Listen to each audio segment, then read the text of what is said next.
Our first group to be introduced tonight is our Tiger football team senior members and their parents. Number 3, Ian Compton. Ian is the son of Doug and Christy Compton. Congratulations, Ian.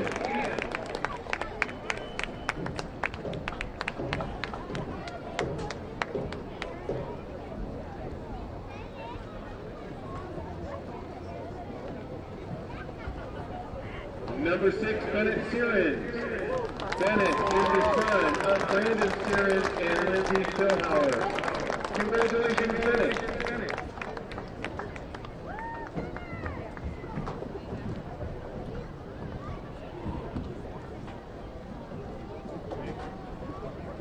Number 7, Logan Glancy.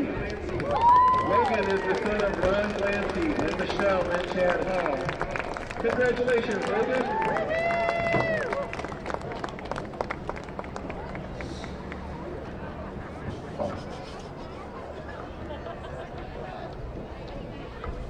Number 11, Matt Lucas. Matt is the son of Jeff and Christy Lucas. Congratulations, Matt.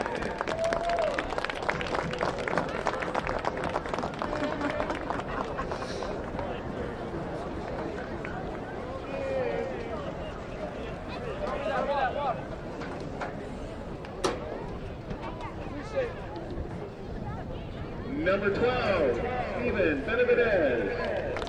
Stephen is the son of Rod and Sandra Benavidez. Congratulations, Stephen.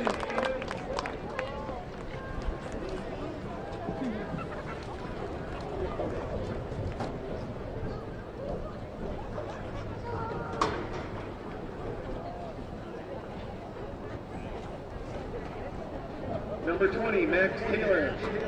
Max is the son of Darcy and James Banks and Brian and Nikki Taylor. Congratulations, Max.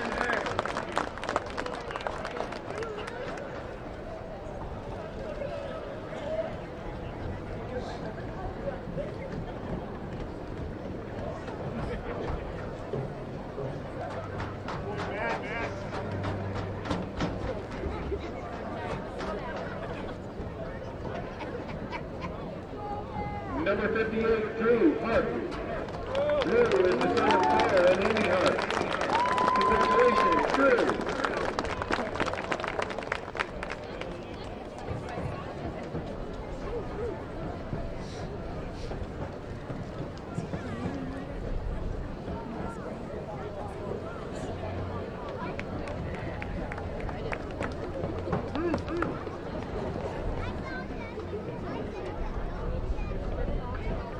Number 68, Matthew Peacock. Matthew is the son of Jeff and Kay Peacock. Congratulations, Matthew.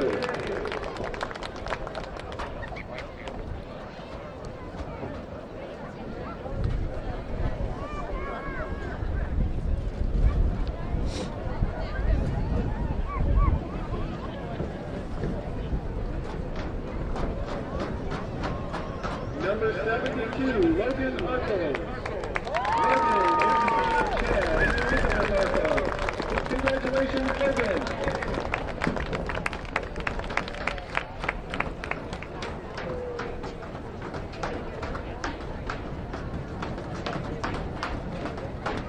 Number 76, Jacob Ailey.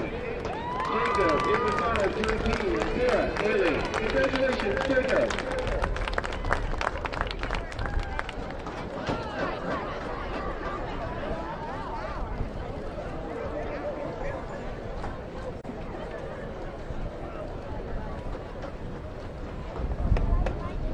Number 77, Justin Vicarious. Justin is the son of Brady and Jason Nye and the late Brady Vicarious. Congratulations, Justin.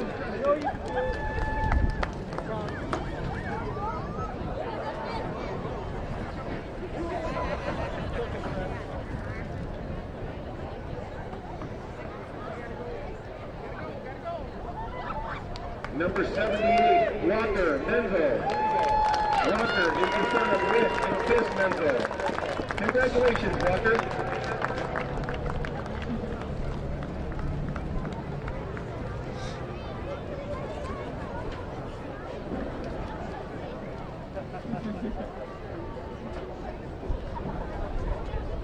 Number 79, Benjamin Sousa. Benjamin is the son of Michael and Erica Sousa. Congratulations, Ben.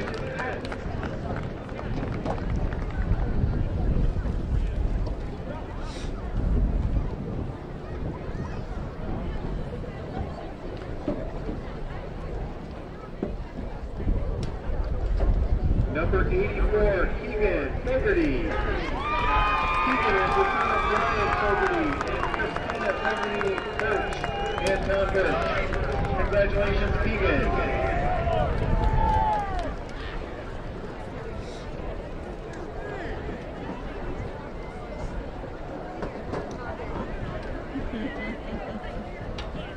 Now we would like to introduce our golf seniors and their parents.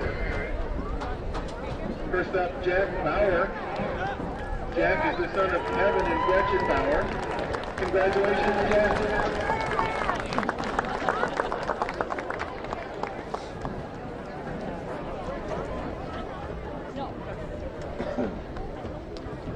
Brad McCall. Brad is the son of Mike and Susan McCall. Congratulations, Brad.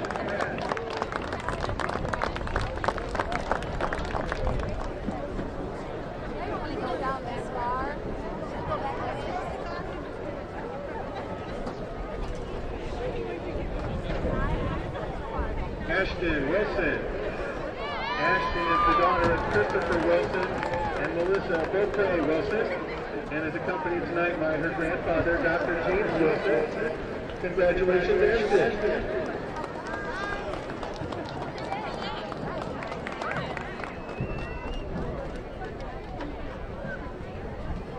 Completing our evening tonight is our cross-country senior runners and their parents. First up, Hope Crouch.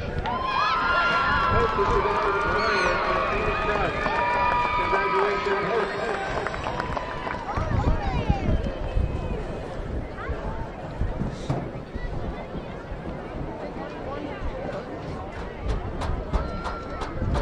Evan May. Evan is the son of Eric May and Robin Clyde. Congratulations, Evan.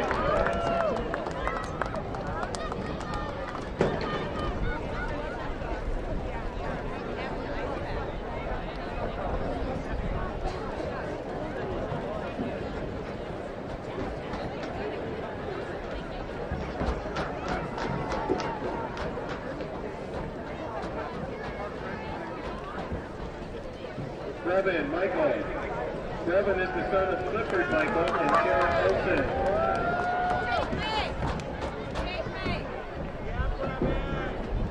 Jake May. Jake is the son of Jim and Jeannie May. Congratulations to Jake.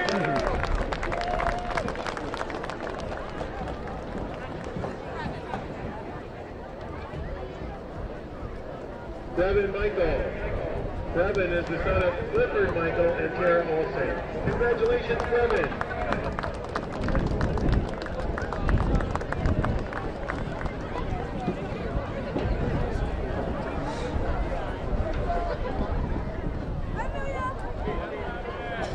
Hannah Mischlegel.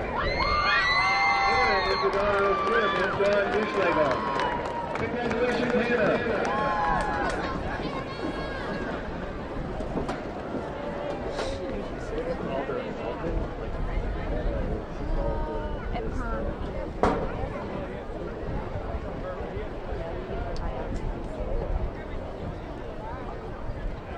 Graham Rumley. Graham is the son of John Rumley and Jill and John Shake. Congratulations, Graham.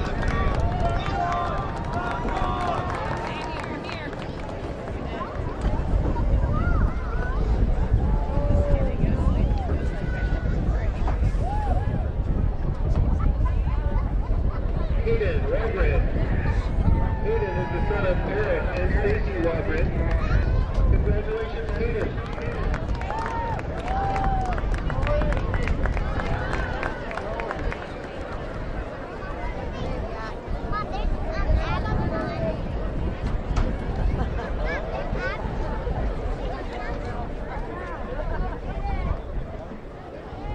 Mac Williams.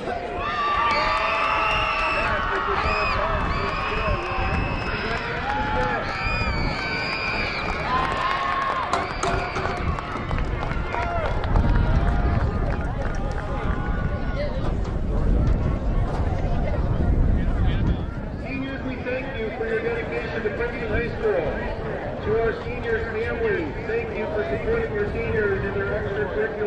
activities here at PHS. Ladies and gentlemen, your class of 2022 seniors.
You're looking at it. I need a little hat or shirt that says press,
To welcome our visitors from Monmouth Roseville High School, the band will now play their school song.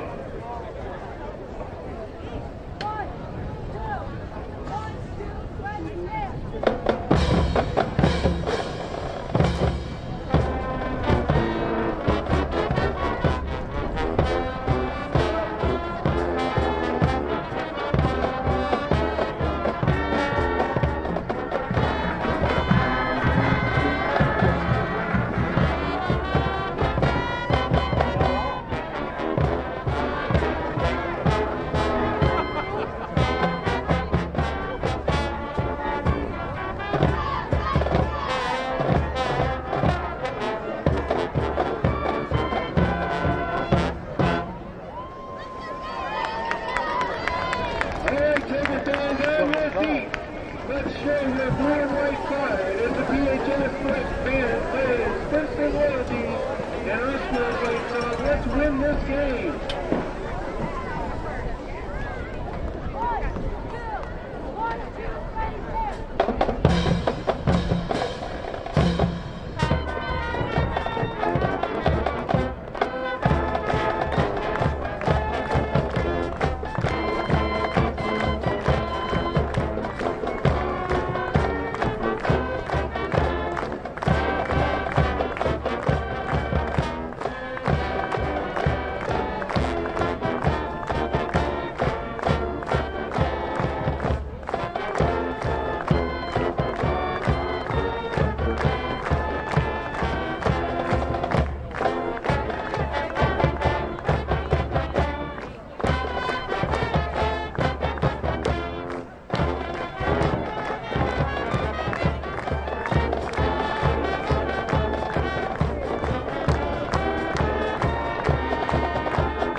Ladies and gentlemen, at this time, we ask that you please stand, remove your hats, as the band, under the direction of Mr. Steve Olson, honors America with our national anthem.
Princeton Tiger football is on the air tonight from Bryant Field on the campus of Princeton High School.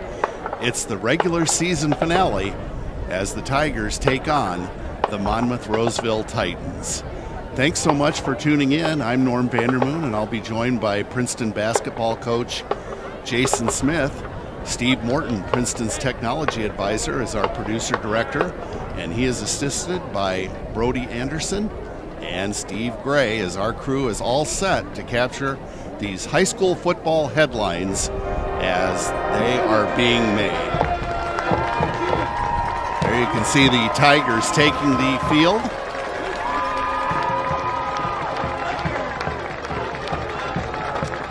And Tiger Central Live now with over 2,000 subscribers last week. And we thank you very much for spreading the word about our broadcast. Over 1,700 views last week. We want to thank the Princeton Public School Foundation for their support. Also, tomorrow night, and this will interest not only Princeton, but of course Monmouth-Roseville has a stake in this, the high school football pairing show tomorrow night at 8 o'clock will be on the Quad Cities CW, which is 14 on Comcast cable, or if you using the antenna, you can also get it on WEEK TV out of Peoria or on the IHSA football website. So that's at 8 o'clock tomorrow night. A little bit of background on these teams. The Princeton Tigers, coached by Ryan Pearson, their enrollment 546, their record 7-1, and the Tigers are ranked 6th in 3A.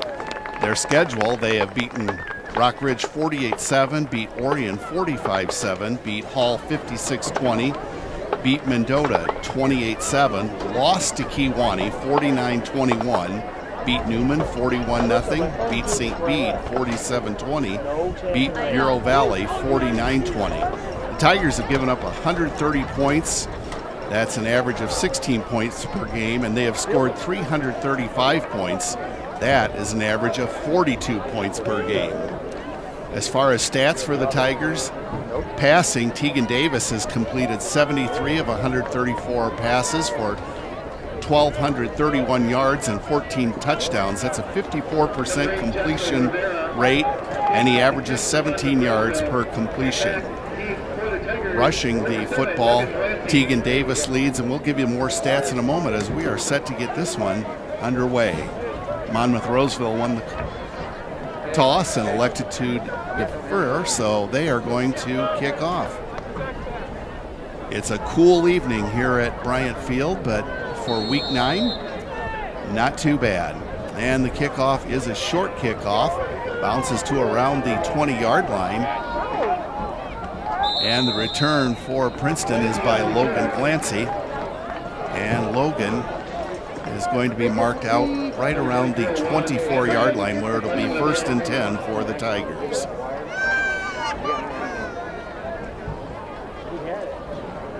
As far as rushing stats for the Tigers, Tegan Davis, 79 carries, 735 yards, 11 touchdowns, 9.3 per carry. Augie Christensen, 91 carries, 595 yards, 10 touchdowns, 6.5 a carry. And Logan Clancy, 65 carries, 358 yards, 4 touchdowns, 5.5 yards per carry. 1st and 10 Tigers, and Davis is going to call his own number. Tegan gets swung around, and forward progress should be around the 27-yard line.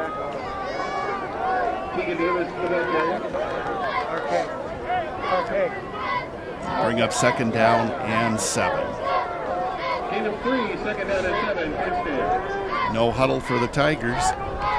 3 wide receivers to the near side, and Davis looks to throw, and his pass is complete.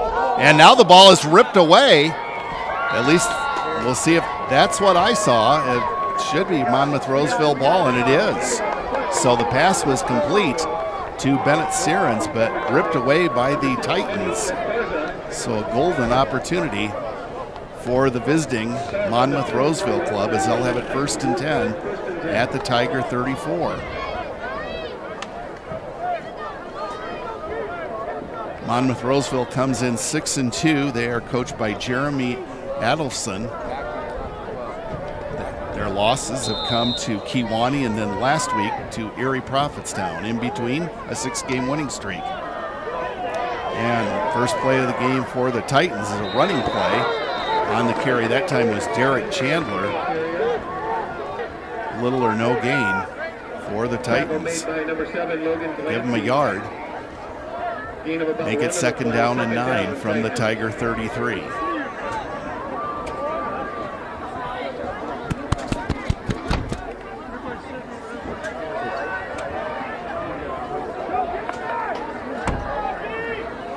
Silas Braun under center. And Johnson on the carry for Monmouth Roseville. Another short gain. Of course, the Titans no doubt in 4-down territory. This is going to bring up 3rd down and 7. Number 23, Carson Etheridge, along with number 44, Kate Odell. Carson Etheridge and Kate Odell in on the stop. 3rd and 7 from the 31 of Princeton.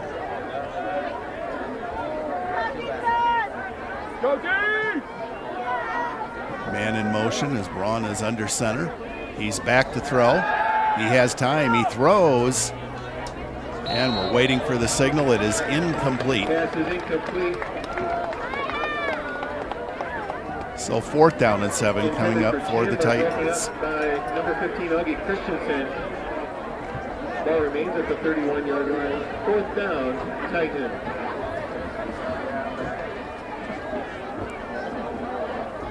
Titans coming up with a fumble recovery here in the early going, but so far have been unable to capitalize on great opening possession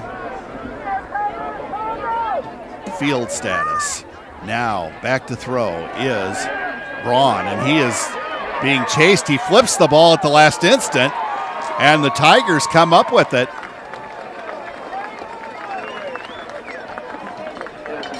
That is Justin Wicarius, and I guess if you want to go to the letter of the law, I would say that is an interception. And now, let's see. At any rate, the ball's going to be spotted at the 30. Kind of a bizarre start to this one. At any rate, the Tigers have it 1st and 10 at the 31-yard line. 9:56 to go, first period. Davis in the shotgun. And it's a counter play to Augie Christensen, and he's got big yardage. Augie all the way out to the 46-yard line. It'll be a 1st down for Princeton. Tackle made by number 3, Charlie Fletcher. Charlie Fletcher in on the stop for Monmouth Roseville. Two outstanding teams here tonight. The Tigers coming in at 7-1. Monmouth Roseville 6-2. Davis back to throw, has a man wide open, and unable to get a handle on it is Matt Lucas. It'll be 2nd down and 10. 2nd down, Tigers. Matt has had a great season this year. He's caught 21 passes for 428 yards, 5 touchdowns, an average of 20 yards a catch. And now a penalty flag comes out early, and my guess is illegal procedure. Yeah, it's going to go against Princeton. A couple other receiving stats for you. Bennett Sirens, 19 catches, 436 yards, 4 touchdowns. That's 23 yards a catch. And Danny Saihaki, 9 receptions, 161 yards, 4 touchdowns. That's 18 yards per catch.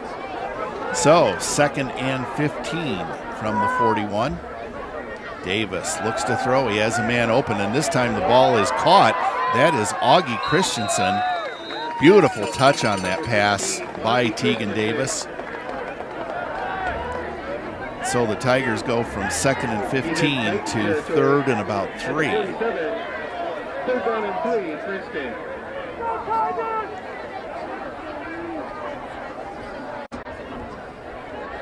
And here comes the flag again. Is this going to be another illegal procedure?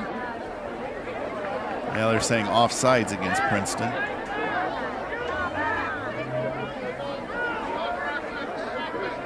So 3rd and 3 is going to become 3rd and 8 as the ball goes back into Tiger territory at the 48-yard line.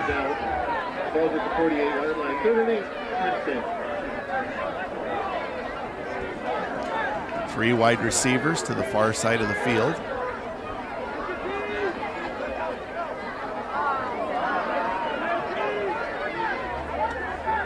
Tigers seem just a little bit confused here.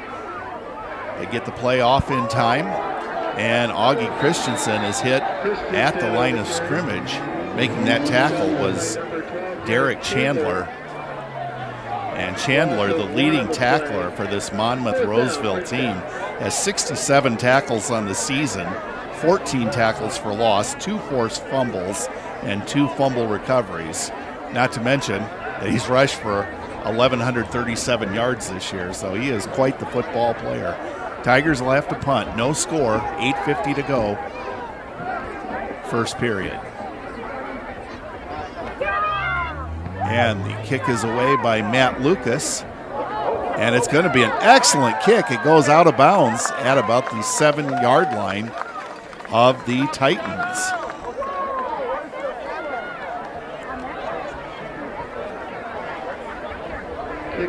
Some of the stats for Monmouth-Roseville, their quarterback Silas Brown has completed 64 of 125 passes, 1,196 yards, 13 touchdowns. That's an average of 19 yards per completion, and he completes 51% of his passes. We mentioned Derek Chandler at running back. He's rushed for 1,137 yards on 143 attempts, 8 touchdowns, and that's 8 yards a carry. And Brown, the quarterback, runs the ball extremely well. 77 attempts, 485 yards, 12 touchdowns, 6.3 a carry. As far as receiving targets, Charlie Fletcher, 22 receptions, 378 yards, 3 touchdowns at 17 yards a catch. And Jerome Jackson, 7 catches, 235 yards, 4 touchdowns. He averages 34 yards per catch. So we'll see what the Titans do from deep in their own territory. They're going to keep it on the ground, and this isn't going to go anywhere. Maybe a yard or 2. He is met by number 44, Kate Odell. Kate Odell in on the stop for the Tigers. 2nd down and 9 coming up for Monmouth-Roseville. 2nd down, Titans. Brody Anderson always does a good job, or I shouldn't even say good, great job on our out-of-town scoreboard, and there are some games of tremendous interest. Hall at Bureau Valley, Kewanee at Newman, Mendota at St. Bede, Sherrard at Riverdale, Rock Ridge at Orion, Morrison at Erie Prophetstown. 2nd down and 9 for the Titans.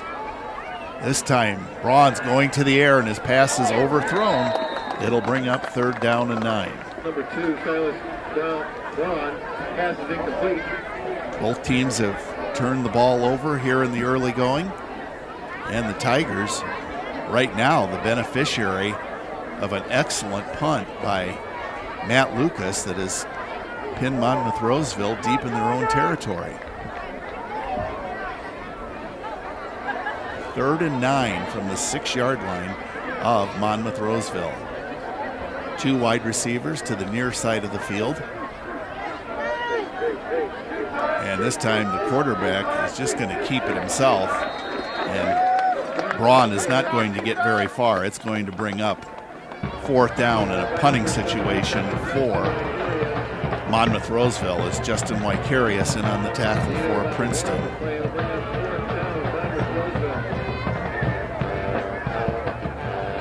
Well, I see we've got the television cameras here tonight, so I don't know if that's the highlight zone or Channel 6. Okay, very good. So Channel 6 will have Princeton and Monmouth-Roseville highlights for sure. Now a penalty is called.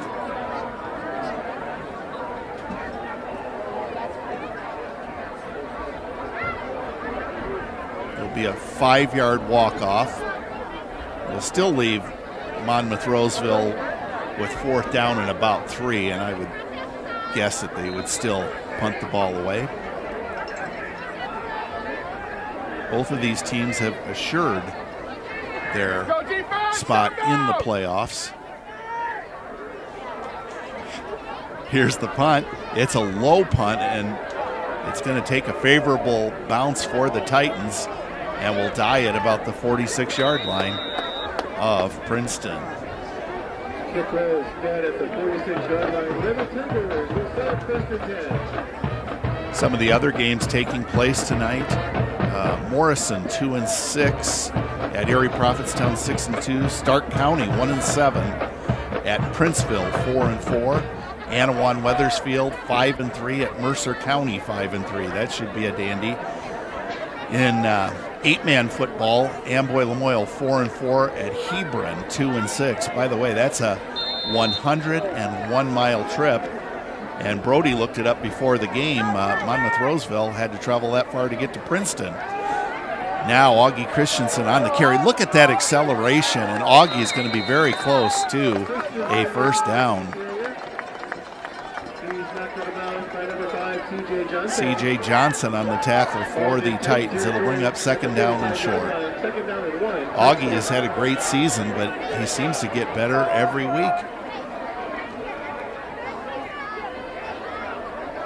Now Davis rolls and throws, and his pass is complete to Ian Compton. It's a short gain, but it's good for a first down to about the 41 of Monmouth Roseville. Tackle made by number 12, Derek Chandler. Derek Chandler was in on the tackle, and let's see.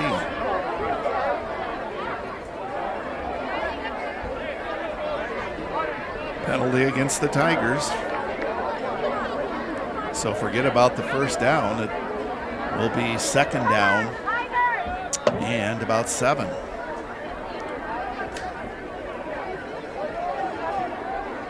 Ball at the Tiger 49.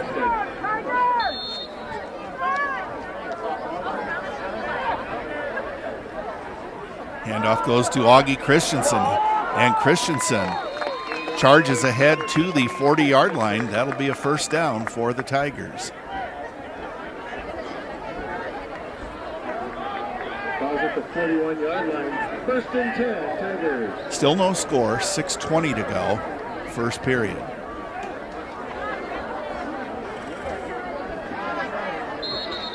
Now yet another flag, and it's in the offensive backfield.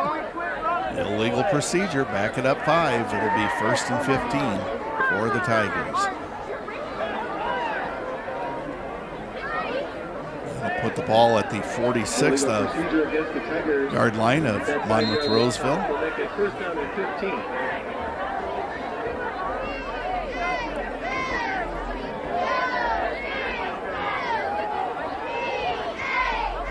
Tegan Davis takes the shotgun snap, looks to throw. Now he's being chased, fires long, and he's got a man open, and it's going to be a touchdown. It is a touchdown hauled in by Danny Sy Hockey.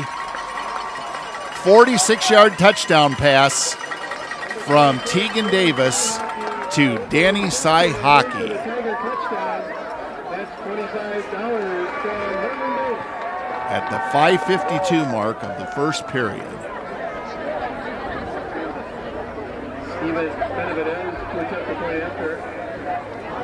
Stephen Benavidez on for the PAT. Good snap, good hold, good kick. Tigers lead 7-0 over Monmouth Roseville. As far as some of the rankings of area teams in 7A, Normal is rated 7th, Moline is rated 9th. In Class 6A, Washington is rated 10th. In Class 5A, Morris is rated 3rd, Peoria High rated 5th, and Sycamore is rated 10th. In 4A, Kewanee, who's going for an undefeated season tonight, but it won't be easy. They're playing Newman. Kewanee's rated 4th in 4A. In 3A, Byron is 3rd, Princeton is 6th, and the Farmington Farmers are 7th. In Class 2A, Knoxville is rated 8th, and in Class 1A, Abington is rated second, Lena Winslow third, Fulton fifth, Forreston sixth, Ottawa Marquette seventh, and St. Bede eighth. So a lot of area teams in Class 1A in the top 10. Bennett Williams set to kick off for the Tigers. It's a short kick, and the Titans fumble it momentarily. They do cover it up, as that was Ashton Toll covering that. Ashton, a 6'2", 175-pound junior.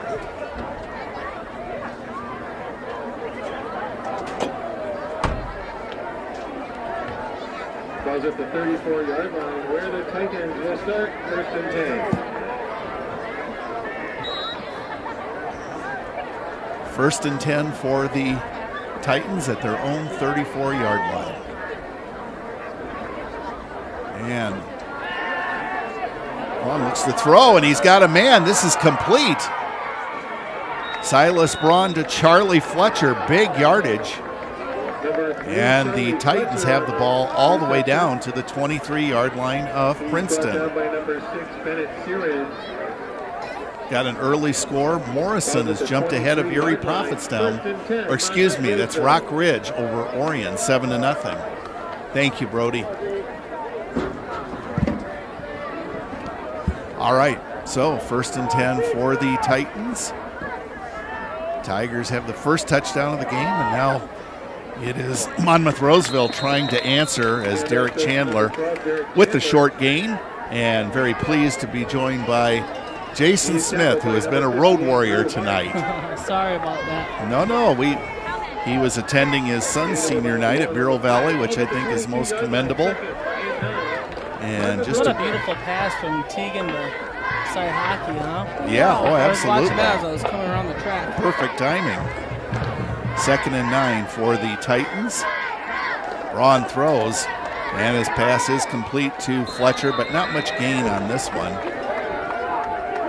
Byers and Augie there in the stop. Nice job sniffing up that little wide receiver screen there. It was Byers there in the stop, and Augie was there to clean up. So a yard gain. It'll bring up 3rd and 8 from the 21. 3rd down and 8, Monmouth Roseville. I had another early score. I don't know if you guys have called it, but Newman was up on Q1 7-0. Okay, thank you for that. Braun back to throw. Fires towards the end zone, and just off the hands of his intended receiver, Logan Bratcher, will bring up 4th and 8. And you'll be happy to report this one, Schmitty. Yeah, Bureau Valley's up 7-0, so the seniors trying to go out with the bang. Wow. I tell you what, Brody does an awesome job with our out-of-town scoreboard. Hey, that was nice coverage by Brady Byers there. They only had one spot to throw it, and the quarterback just threw it a little too long out of the outstretched hands of the receiver. But nice job by Brady Byers going stride for stride. So, can the Titans convert on 4th and 8? Braun, he's under heavy pressure. They set up the screen very nicely, though. And the pass is complete to Derek Chandler. And the referee says 1st down, move the chains. Great play call. Knew they were going to get some pressure. Countered that with the screen play. And the Tigers just could not catch up with it. You mentioned it earlier, Schmitty, but this Derek Chandler, quite a football player. He's rushed for 1,137 yards, and he's also their best defender. He has 67 tackles on this season.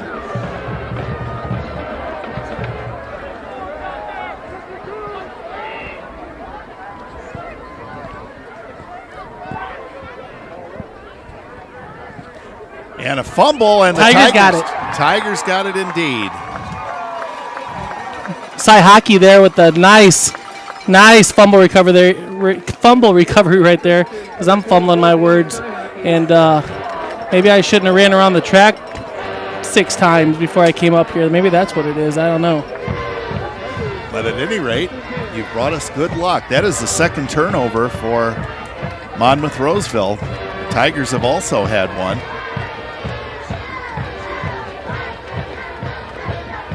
Tigers lead 7-0, and they have the ball at their own 12-yard line. See what the Tigers got up their sleeves now. And the Tigers keep it on the ground, and this is big yardage. This is Logan Glancy, and look at him. Oh, he fumbles. Who gets it? I think the Tigers pounced on it. Looked like Bennett Searns was there to grab it. So fortuitous there for Bennett to come up with that. So nearly a 31-yard gain on that, out to the 43-yard line. Compton in motion. Davis looks to throw. Now he's under heavy pressure. He falls and he fumbles, and Monmouth Roseville has it. Oh my goodness. So that's 4 turnovers already, Schmitty, and you've got a 7-1 team and a 6-2 team. It just doesn't figure sometimes. Well, I know it's a little rainy out there, so maybe the ball is a little slick, but I mean, that's inexcusable. Nobody's around you. You're out in the open. I mean, Teagan will be the first one to tell you that he's got to hang on to the ball and at least try to stay on his feet. I mean, I know he didn't try to trip on purpose, but just slipped on the turf monster, got him. 1st and 10 for the Comets. Braun rolls out. He throws towards the end zone. It is too high, and that was nearly intercepted. He's 2nd and 10. Teagan tried to make up for that fumble, tried to come down with that one-handed interception, playing over the top of the safety. Asai Hockey had the coverage there, but Teagan Davis doing a nice job rolling over with the high help on the safety. Well, the Titans have certainly had their opportunities in this game, but they haven't been able to cash in. 2:58 to go. First period, Princeton's lead is 7-0. If you're the Titans, you think you got to cash in here, right? Yeah, the opportunities, you've got to capitalize. Now this is Chandler, and good tackle there. Drew Harp. Yeah. Coming out of nowhere. You just know it. I mean, the way he has that burst of speed and the tackling technique that he has, I mean, and the way he gets up when he's all fired up, you can tell it's just Drew Harp. Yeah. 3rd down and 8 for the Titans. And Chandler, as we noted, a very dangerous running back, but Drew Harp able to secure the tackle. Well, some of those plays are so long to develop on the outside, Norm, that our linebackers are so fast they can kind of chase them from behind.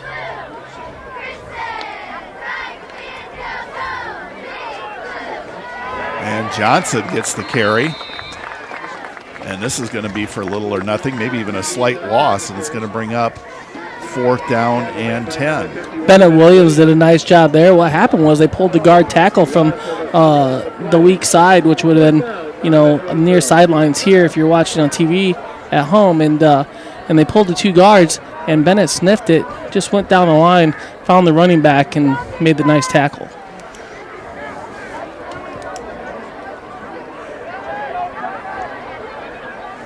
Braun on 4th down and 10. Looks to throw. He has plenty of time. He fires to the end zone, and it's overthrown, incomplete. The Tigers will take over on downs. And Schmitty, we've got a couple of score updates thanks to Brody.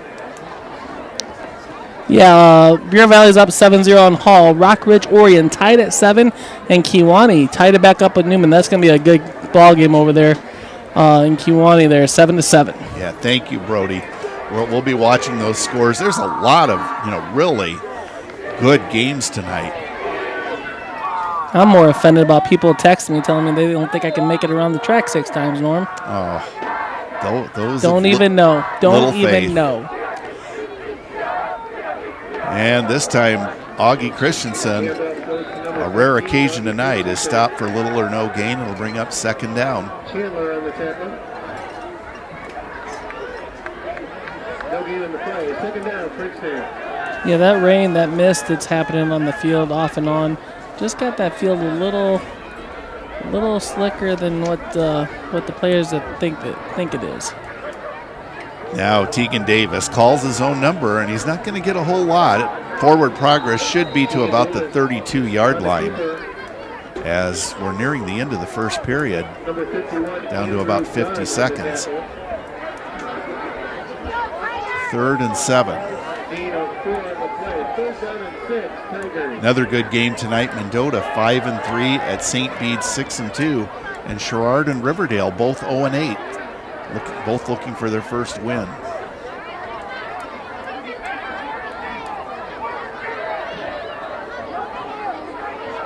Davis awaits the snap. He throws. It's a slant pattern. It's incomplete.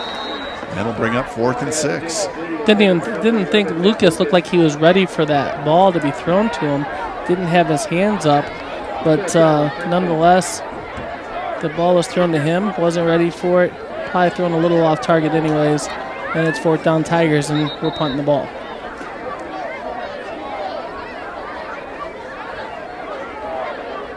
So Monmouth Roseville's return man, Chandler, back at his own 30-yard line. A punt by Matt Lucas. Hits at about the 42-yard line and pretty much just stays in the same place and is covered by Bennett Williams. Schmitty, did you see the finish of the Kewanee ball game last week? I did. I watched it on Twitter a couple of different times, and absolutely incredible. Rockridge fighting for the extra yardage. When he had the first down, all he had to do was get down, fumble the ball. They ran it back for a touchdown, and it was all she wrote. Yes. So the Boilers, we noted, they're tied up with Newman 7-7 as they're going for an undefeated season. And Newman's playing for the playoffs here, too. Wow, that seems funny to say in week 9, doesn't it? Yeah. Braun throws long. Boy, he's got a great arm, and this pass is caught. And all the way down to around the 10-yard line is C.J. Johnson. Pass is complete to number 5, C.J. Johnson. No penalty flag, so the play is good. 1st and 10 from the 11-yard line of Princeton. Braun's going to call his own number, and he is tackled at about the line of scrimmage. And that's the end of the first quarter. And it is Princeton 7, Monmouth Roseville 0. And we're going to have a special presentation of the junior Tiger cheerleaders, so we'll turn it over to them.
All right, back to action, and it's Chandler on the carry for Monmouth Roseville. He gets it down to around the 9-yard line, and it'll bring up 2nd and 7 as Drew Harp in on the stop. Nice job by the junior Tiger cheerleaders, and boy, you can see what a great number of girls participated. That's wonderful. They get excited for that every year, don't they, Norm? Oh, absolutely. And, of course, the varsity cheerleaders and the other cheerleading squad members, they do a great job of helping the kids out. Well, I think they're just as excited. For sure. 2nd and 7. Braun looks to throw. It's a slant pattern and incomplete. Had him open, just couldn't make the throw. I think that's the hardest route to cover in high school football is a slant pattern, Norm. It's one of my favorite routes to run, and I think it's a really hard route to cover as a high schooler. 4th down and 7 from the 9, and Monmouth Roseville is going to take a timeout to talk it over.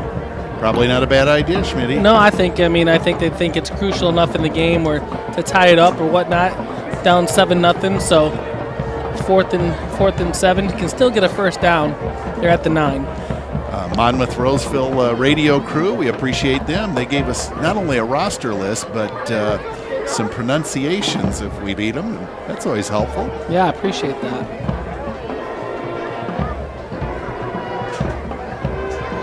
Norm, how'd you do by yourself? Did you do okay without me? You know me with my note cards. I was set. Some of the other games in the area: LaSalle Peru 5-3 at Maple Park Canelan 4-4. Chillicothe IVC at the Ghoster 3-5. They're at Rantoul 0-8. That's a 107-mile road trip. And we get ready for this key 4th and 7 play. Braun back to throw. Has plenty of time. Fires to the end zone. Incomplete. And some of the Monmouth Roseville faithful thought that was interference. Do the referees agree, Schmitty? I think they got him. He must have had something happen on the backside, because I thought the front side he was absolutely technique, but the backside he might have had some pulling and grabbing going on. But nonetheless, it's a first down but still 4th down. Still 4th down, Norm. Yeah, and different than in the pros. In the pros, that ball would be spotted at the 1-yard line, but here in high school, it was basically half the distance. That's where I don't agree with the rule there. Like, I agree with the maybe a yardage there, like the 5 yards, but at least should be an automatic first down probably, Right.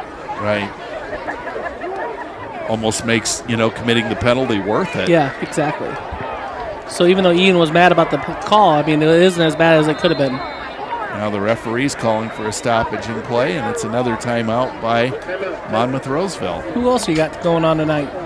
Well, this is a big rivalry game. Dixon 5-3 at Rock Falls, 1-7. Geneseo, gosh, it just seems funny to see Geneseo under 500, but 3-5 at Moline, 7-1. This will be a good one. Sterling 6-2 at East Moline, 4-4 in 8-man football. Good one here. Freeport Aquin 6-2 at Polo, 8-0. Another 8-man football game. Martinsville 6-2 at Galva, 0-8. That's tomorrow night at 7. That's a 211-mile road trip. And as far as Martinsville, Schmitty, 7 miles they are from the world's largest rocking chair in Casey, Illinois. 56.5 feet tall. They said the way they moved the rocking chair was by several strong men. So that's in the record book. The record that's not mentioned is the great number of men with a sore back the next morning. No doubt. 4th and 3, and it's a touchdown for Monmouth Roseville, as it was Braun connecting with, I believe that's Fletcher, but let's make sure. Yeah, Charlie Fletcher hauls it in. So a 5-yard touchdown play at the 11:01 mark. That was a pretty smooth play there, Norm. Fletcher was basically just hiding, kind of floated in the back there as the quarterback rolled out to his right. And they're going for 2 here. They are going for 2.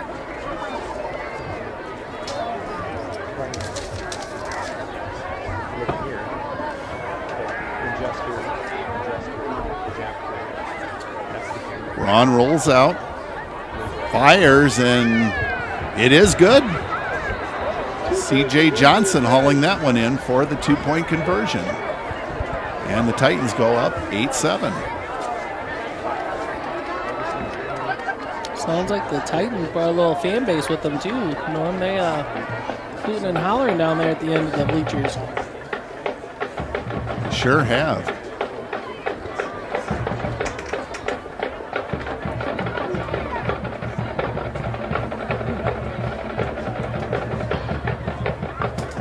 (8-7) in favor of Monmouth-Roseville.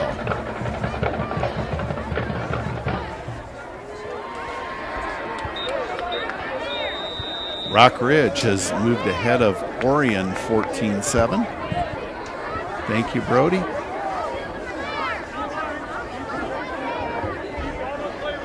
Of course, senior night tonight. Mike Verana, the PA announcer here, does such a great job. He was on his game tonight, as was Brody down there with the on-the-field camera with those great shots. Brody's the man. We appreciate him and Steve Borden. They're just, you can't get any better than that. Of course, Steve Gray. And even though it's not terribly cold tonight, you stand out behind that camera for an extended length of time. It is cold. So we appreciate all their fine work. Kewanee just took the lead 14-7, and LP's got the lead over Canelan 7-6. And a bouncing kick fielded by the Tigers at about the 28. They get it up to about the 33. And it's Sirens on the return. Well, he's an infielder in baseball, so fielding a grounder like that comes natural to him. The ball's just in a little different shape. Yeah.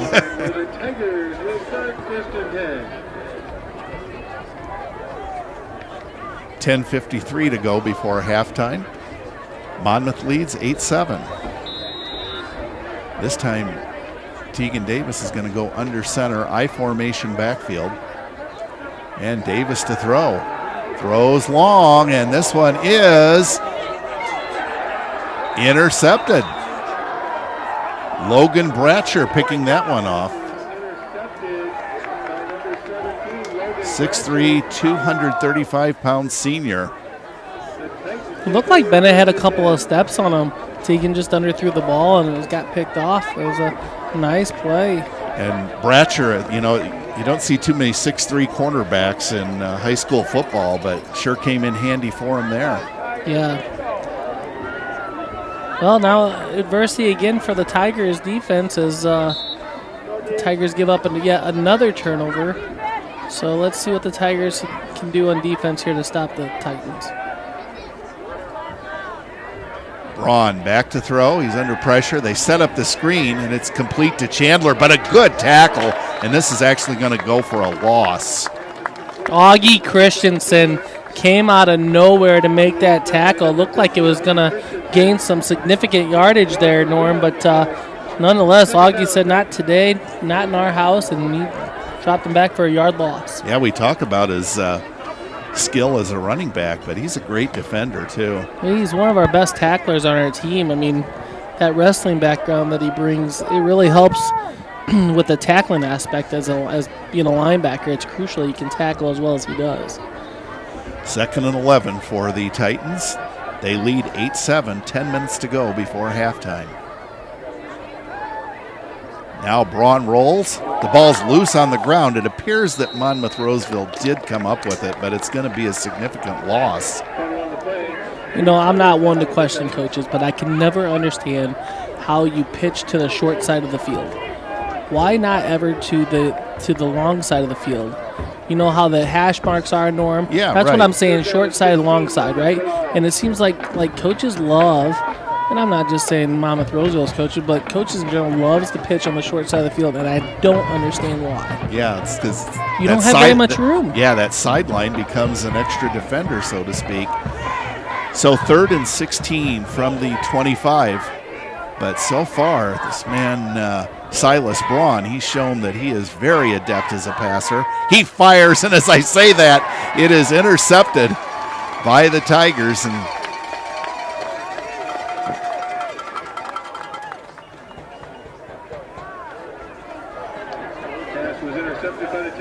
Augie with it. Okay. I couldn't make out because they were all celebrating around him. You couldn't make out who had it, but wow, what a defensive series for Augie. He makes a big tackle for a loss on a screen pass, and 2 plays later, it makes an interception. get the Tigers in good field position. Well, let's see if the Tigers go for a big play here. Davis is going to call his own number, and he's got a good gain on first down to around the 24-yard line of the Titans. Yeah, Teagan's going to tell you he's not very happy about his play so far. He's got that 1 touchdown pass, but he's got the 2 turnovers, and he's playing like he's not a happy camper right now. 2nd and 4 from the 24. Now Davis is under heavy pressure. Looks to throw, fires towards the end zone, and the pass is incomplete. It was intended for Matt Lucas. You know, that was a smart play. Teagan saw the safety coming over the top of the cornerback there and gave Matt Lucas the only chance to catch the ball would be Matt, not get the ball intercepted. Matt just didn't read the play, had to turn around to get the ball, and it was just simply overthrown. But it was a place where either Matt was going to catch it or it was going to be incomplete. Excellent point. Smart throw by Teagan. Yeah, if he would have thrown it right to him, it probably would have got picked off. Tell you what, Monmouth Roseville's defensive backs, they really do a great job of covering their receiver. 3rd down and 4. Teagan's going to take it himself. He's going to be short of the first down, but it should be 4th and very short coming up. I'd run it again. 4th and about 1.5 feet. I'd run it again or quarterback sneak it. 4th down, Tigers. Interesting, though. Teagan is in the shotgun. Monmouth Roseville looking like they're going to blitz. And the Tigers are going to take a timeout and talk this over. Not a bad move, Schmitty. You got to have this 4th down. Yeah, I agree. I think this is a big series to answer back here on the touchdown here to try to go up ahead and maybe get the ball back once more before half. But Coach Pearson knows it's a big moment in the game and wanted to assess the situation and the formation he liked and see what kind of play he wants to draw out of it. These Titans, they came into the action 6-2. They are a quality football team, no question about it. And Schmitty in the battle of Rock Ridge and Orion. Yeah, Rock Ridge up 21-7. So Rock Ridge in control of the game for a 2nd week in a row. Let's see if they can capitalize and stay on top of this one. Yeah, kind of. We mentioned about Newman and them not having as many wins as they usually do. It seems funny for Orion to go into week 9 4-4, but looks like they're in danger of going 4-5 on the year. All right, so what will the Tigers dial up? 4th down and a yard. How about Augie Christensen? That's a good answer. He's down to the 15-yard line, has the first down easily. Yeah, it looked like there was a hole from the up front of the line. Nice job by the offensive line tonight to do that, make that hole open for Augie to get through for a 5 or 6 yard gain for a first down, easy first down for the Tigers. 1st and 10 at the Monmouth Roseville 15. Titans do lead 8-7. Davis looks to throw, slant pattern, fires, it's complete. Now the ball is fumbled. And the referee is just going to say incomplete pass. So I don't think Saihaki ever had control of it, Norm. He was juggling a little bit. That was a tight window that Teagan threw it under. Saihaki doesn't agree with the call. Instant replay says, oops, there's no instant replay in high school, so you got to go with the refs say, and that's an incomplete pass. Considering that it could have been a fumble and Monmouth Roseville ball, we'll take it. 2nd down and 10 at the 15.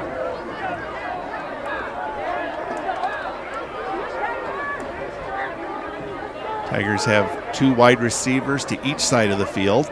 And the handoff goes to Augie Christensen, and Christensen gets down to about the 12-yard line. Augie usually doesn't get tripped up like that, usually can keep his feet going, but the defensive lineman from the Titans just got a piece of him just barely enough to knock Augie down. They'll bring up big 3rd down and 7. Now, mind you don't have to pick up the first down here. Try to get it close to the sticks, though. Exactly. Max Cole in on that stop. That was a good tackle to bring Augie down. 3rd and 7 from the 12-yard line. Davis rolls out, pitches at the last instant to Augie Christensen. Christensen tries to get around the corner, is suplexed onto the yardstick marker. But as Schmitty said, he's a wrestler. He's tough, and he's okay, and he got the first down. Man, I was thinking he didn't get a very favorable spot there, but the ref was right there on top of it. Augie knew where he was going with it, right at the sticks. And again, first and goal for the Tigers at the 5-yard line. 6:50 to go in the first half. Monmouth Roseville leads 8-7, but the Tigers with a great opportunity to retake the lead.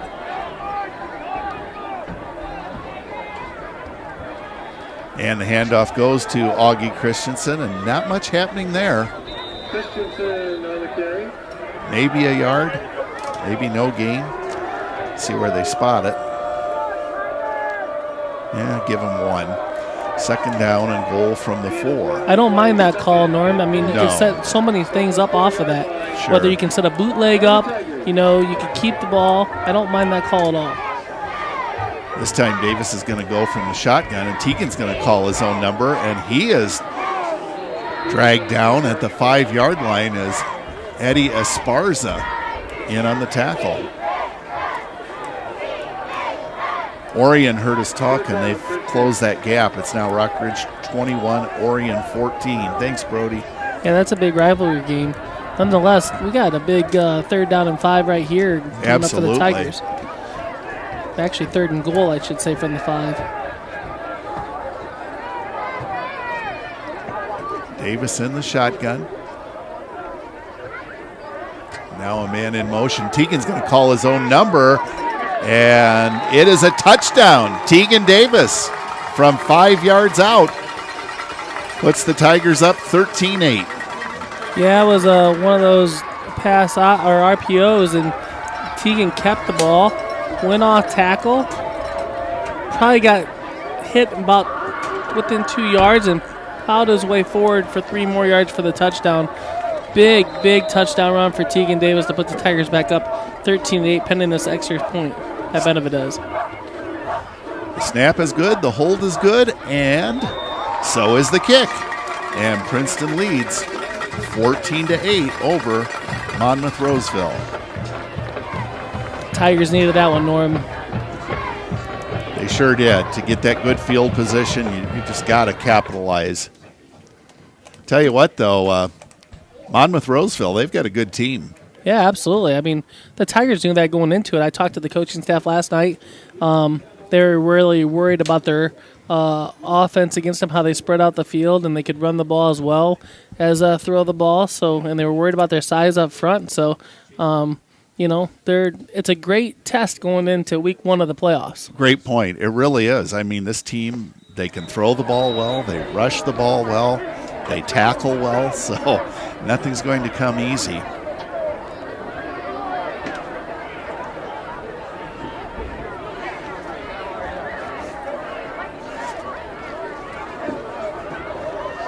Bennett Williams set to kick off for the Tigers.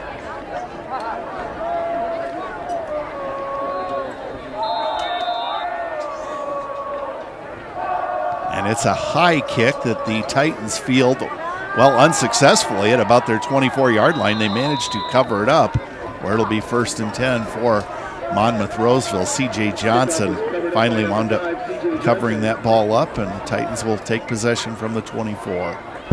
Nice kick by Bennett to get it up high in the air, to have time for their kickoff coverage to come and cover the kickoff, and almost pounced on that fumble, almost got an onside kick, so to speak. So we'll see what the Titans come back with for an answer. They've been effective both running and throwing the football.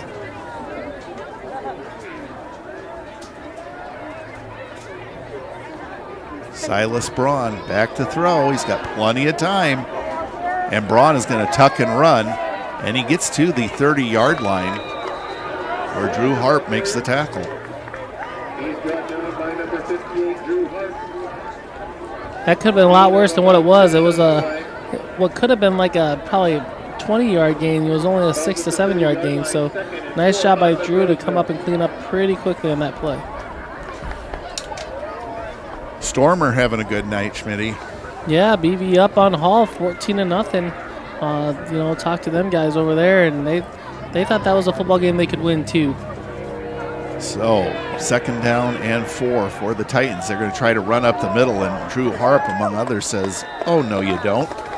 Cy Hockey, Carson Etheridge, Drew Harp, they all had a piece of the running back, and those are 3 linebackers. So that means that your up front guys are doing a nice job of Payne Miller, Bennett Williams. I believe Kate Odell was in on that one too. So, but not to mention the other big guy, Vicarious, as well. So all those guys do a nice job at the defensive front. All right, big play here. 3rd down and 4 from the 30. Braun in the shotgun. Braun looks to throw. Now he is being chased by Payne Miller, throws downfield, and he has a man, and it's complete. He escapes the tackle and gets beyond the 50 all the way to the 47 of Princeton. Looked like Tegan Davis thought he had a beat on that play to intercept it, and he whiffed, and the receiver for the Titans just gained a little more yards than he should have.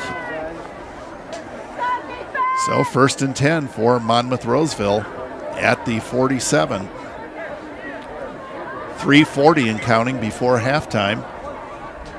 The Titans have just 1 timeout remaining. Tigers have 2.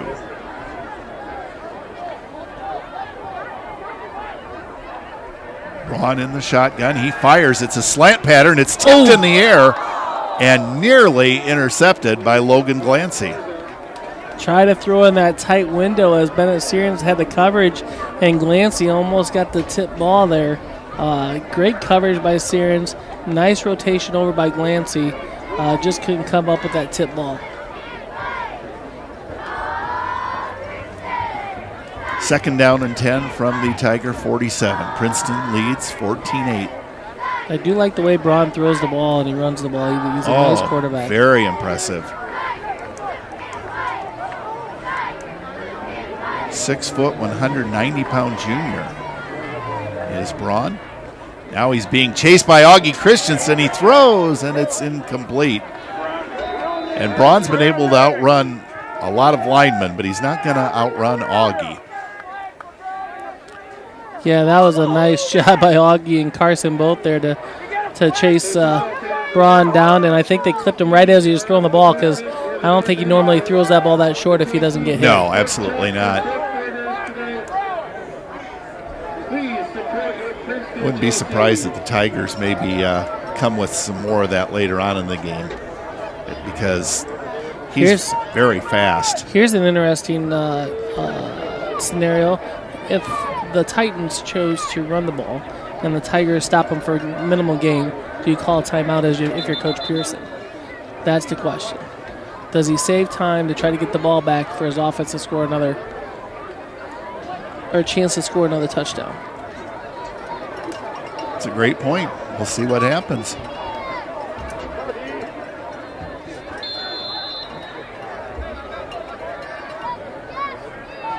Braun takes the shotgun snap. He looks to throw. He's firing long, and this one is incomplete, and that's great coverage. Bennett Syrians there with a nice stride-for-stride coverage again. I'm telling you, the receivers for the Titans are big. You have a chance, and like if I was Braun, I'd throw it up to him too. I mean, you got tight coverage there, but you can out-jump them when you got the size and athleticism that the Titans do. But Syrians was there for the task, and incomplete pass, 4th down and 10, and Titans punted the ball. And we don't have to make the decision because the incomplete pass stops the clock with 3:10. Monmouth Roseville set to punt. It's a low snap. Fletcher able to get it. He punts it, and the Tigers fumble it. Who's going to come up with this? We're waiting for a signal. Tigers came up with it. He picked it up off the ground. Glancy, I believe, picked it up off the ground, tried to run with it, and got tackled by his own player. That was Brady Byers, maybe. Brady Byers. Okay, well, anyway, the Tigers do acquire possession of the ball at their 15-yard line. And those red-hot Erie Prophetstown Panthers, they're up to their old trick, Schmitty. Well, no offense, they're up 13-0, but they should beat Morrison. Let's be honest. Yep. So but they've won 6 in a row. Yeah, so. they're on fire. I agree, but I mean they got the athleticism that shouldn't even be a ball game, Norm. Screen pass by the Tigers. It's complete to Sirens, but doesn't fool the Titans one bit whatsoever. And it's even going to be a slight loss on the play. Yeah, the Titans had that sniffed out all the way, and even Teagan had to throw it up over a defender to get it to Sirens. So 2nd down and 12 from the 13. Tigers really need to eke out a first down or two here. And it looks like they're going to get that and more. Augie Christensen is free and gets clear out to around the 33-yard line. So a big play for the Tigers. Rhett Willett there for the tackle for the Titans. Not before Augie Christensen with the big gain right there for the first down. Kind of get some momentum going back for the Tigers. A 2:22 to go in this half. 2 timeouts remaining for the Tigers. This time it's Augie Christensen on the ground, and Augie has a first down and more all the way up to the 47-yard line. Clock still stops momentarily to reset the chains. Go ahead, Schmitty. You got the Titans on the ropes. You just play hurry up and let's keep feeding the young man the ball. I don't know how tired he is, but, well, he's so tired he's not on the field, I don't think, right now. And again, as Schmitty pointed out, the Tigers have 2 timeouts left. Man in motion, and Teagan's going to call his own number. And Davis turns the corner. He's to the 40, to the 35. Good block, Matt Lucas. And he's going to go all the way. Teagan Davis for the touchdown, 53 yards. Here's the deal, run. Norm. That's a Matt Lucas play right there. Matt Lucas came off the jet sweep. They faked it to him. Teagan ran ahead of Matt. Matt saw what was going on ahead of him, ran further past Teagan to make that key block to spring Teagan loose for a touchdown. Matt Lucas, congratulations. That was a great block, young man. Great point. And Davis did a great job of tight-roping that sideline. Referee was right on top of it. He was watching closely, and Teagan obviously stayed in bounds. So, Stephen Benavidez, perfect once again. And the Tiger lead is 21-8 with 1:50 to go in the first half. You got to believe, Norm, that's what separates the Tigers from a lot of the teams we've seen this year is their big play capability. There's not a lot of teams that have a lot of big play capability from multiple guys. The Tigers have it in multiple positions with multiple guys leading the way with, the QB and Teagan Davis, and then you have Bennett Sirens who can, make hay on his receptions. You got Matt Lucas, who we saw last week, I think, had 4 touchdowns last week. Logan Glancy can have big play after big play. Augie Christensen, Cy Hockey just caught a big pass. I mean, excellent just point. A lot of big play capability of guys on this team that's hard to keep track of all of them. I can't even talk tonight. I'm so excited, Norm. You're doing wonderful. So 1:50 to go before halftime. Bennett Williams to kick off. That's a great kick by Bennett. And that's going to roll through the end zone. It'll be a touchback, and Monmouth Roseville will take over. 1st and 10 at their own 20-yard line.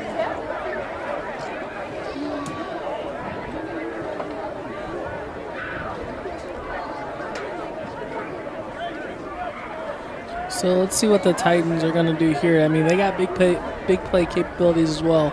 So let's see what the Titans come back with. If they're going to settle with just running the timeout, see what they do, adjustments at half, or they're going to try to go for a score here. Well, we've certainly seen that this quarterback, Silas Braun, has quite the arm. 1st and 10. Braun back to throw. He does throw long, and the pass is incomplete. Intended for Logan Brancher, the 6'3 senior.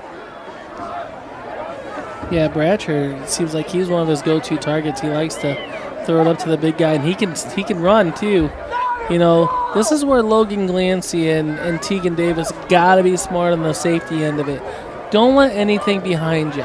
Right there, Bratcher almost got close to being behind him, and they cannot let anybody behind him. Minute 44, down on the 40. They got a flag for roughing the passer, I believe. Down at the 35 now. Nothing behind you. Keep everything in front of you and let the clock run down. So it is a first down for Monmouth Roseville at their 35.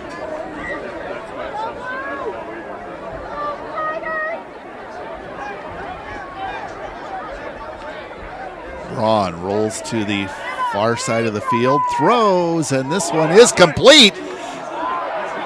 And this could go for a touchdown. Tegan Davis with a tackle, but too little too late. Touchdown, Monmouth Roseville.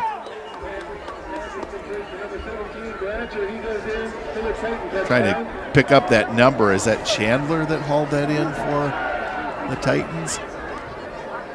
I don't know. No, it was Bratcher. I mean, you can't let anybody behind you at that point. You can't. Give them the cushion. Braun to Bratcher, 65 yards.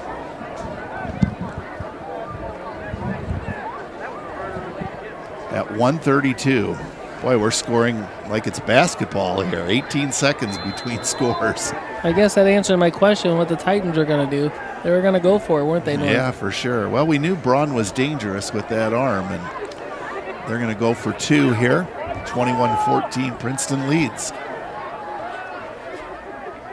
Braun looks to throw. It's a slant pattern. It's incomplete. So it'll remain 21-14. That's a big stop right there. Takes 2 more points off the board. So Tigers going to ask the Tigers Coach Pearson the same question I just asked the Titans. Minute 32. Got 2 timeouts to go. What are we going to do? With the way this one's going, I think I'm going to be aggressive. Yeah, try to get another touchdown. I totally agree with that. Well, we mentioned at the beginning of the broadcast, but absolutely incredible. Tiger Central Live with over 2,000 subscribers. And last week, Schmitty, over 1,700 views. So, if there's a family of 4 watching, that's one view. So we really appreciate the support. We appreciate you telling your friends and neighbors, even people from out of state. All they have to do is go to YouTube and Tiger Central Live, and they can watch the games. And, of course, thanks to the great work of Brody Anderson, Steve Morton, and Steve Gray. Yeah, you don't know how many countless of hours I've had put into getting different usernames, different passwords, just to subscribe to get those numbers up, Norm. I mean, that's just something I like to do in my pastime, I guess. No, I'm just joking. All right, so the Titans set to kick off. It's a short kickoff, and look at this. Justin Wicarius. And he's tackled by about half of the Titan squad, but that's what it took to bring him down, and the crowd loves it. Wicarius picked that ball up like he was a shortstop in the major leagues there and just ran with it. Man, that signed him up as a running back. I think we might have him in the wrong spot. Yeah. Going back to all the views, though, Schmitty, on a more serious note, I have heard from people that, they have their health is such that they aren't able to come to the games.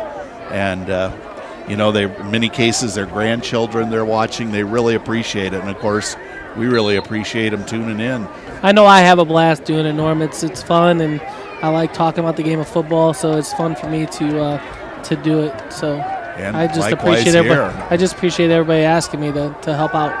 And now Tegan's got all the time in the world. Well, he did have. Now he's being chased. He throws. He's got a man open. Is it a completion? It is. The Monmouth Roseville coaches were trying to sell that it hit the ground, but it is complete at the 39. Bennett Siren's hauling that one in. 1:12 and counting before halftime. Davis back to throw once again. It's a screen pass. It's complete to Augie Christensen, and Christensen has a first down and a whole lot more as he is down around the 20-yard line. Again, Tigers still have 2 timeouts. Nice job marching down the field. Haven't used very much time on the clock. Probably about 32 seconds that went by. Got a minute left to go. And Tegan Davis doing a nice job of manufacturing this offense and getting the people in the right spots. And, Augie did a nice job breaking that run loose and then mainly getting out of bounds.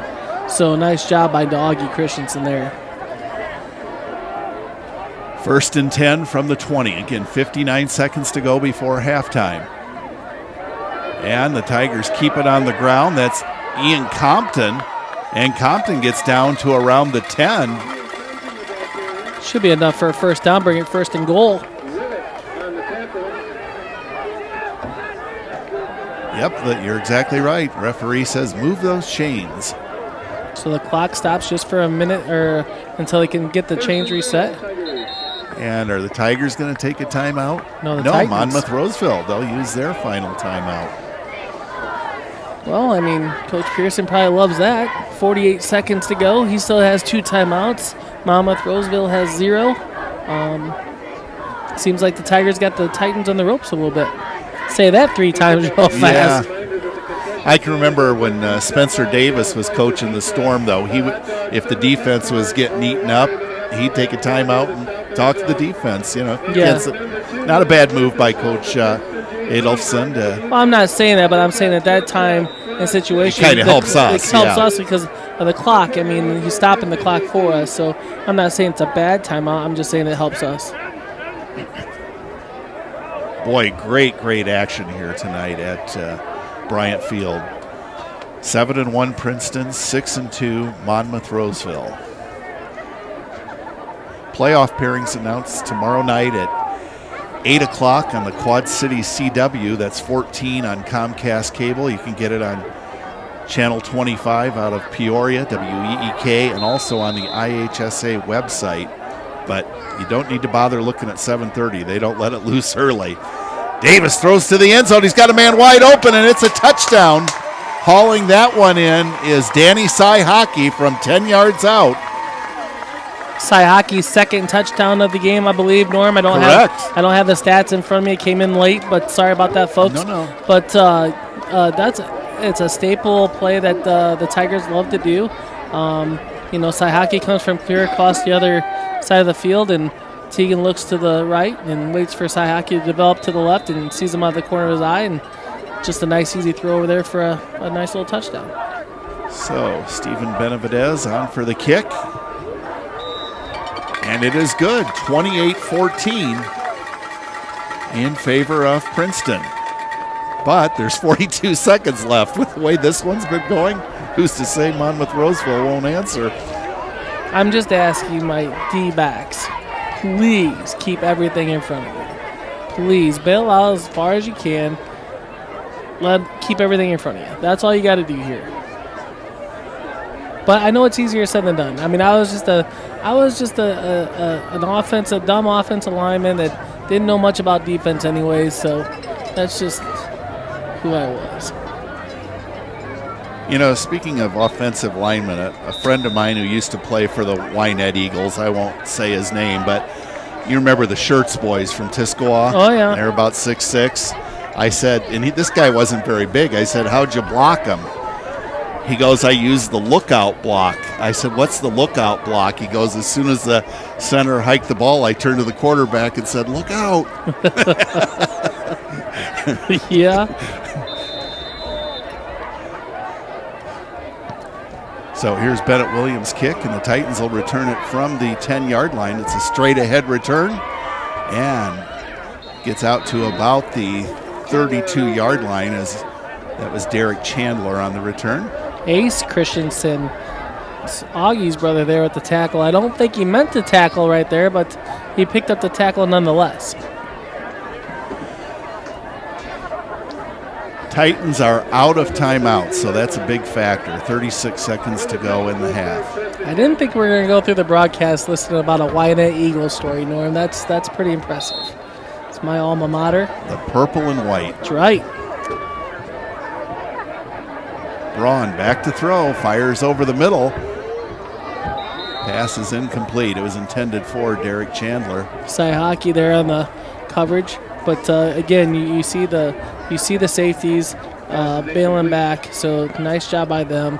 Thanks for listening to me, even though you don't have your earwigs in. Appreciate that.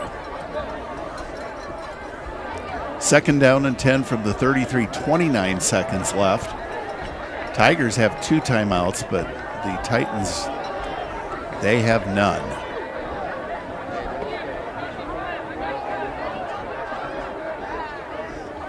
This time the Titans are going to keep it on the ground. Boy, that's a good tackle. Is it Drew Harp, Schmitty? Yeah, it is. That's true. he is amazing, isn't he? Yeah. They might call a personal foul. I don't know. Clock is stopped with 22 seconds left.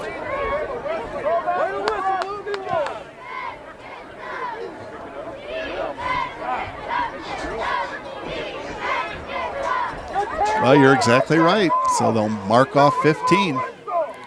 You know, usually you get mad at the players about a personal foul like that, but honestly, that's a tricky situation. You don't know if he's down or not. You can't wait for the whistle to blow.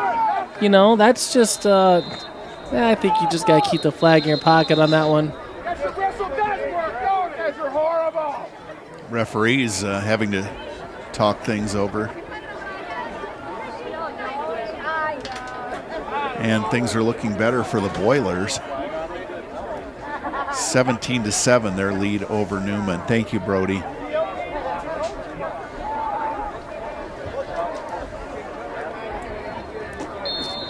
All right, well, at any rate, the Titans have it at midfield. 19 seconds to go, no timeouts. Braun back to throw. He fires over the middle. He had a man open. It was intended for Charlie Fletcher. It's incomplete. And it's okay to have a man open. Just keep him in bounds and keep him in front of you. Right. You know, with no timeouts for sure. You know, the ideal thing would be to keep him in front of you before he got a first down. So then 2nd and 10 from the 50. The clock doesn't stop on the first down sticks move.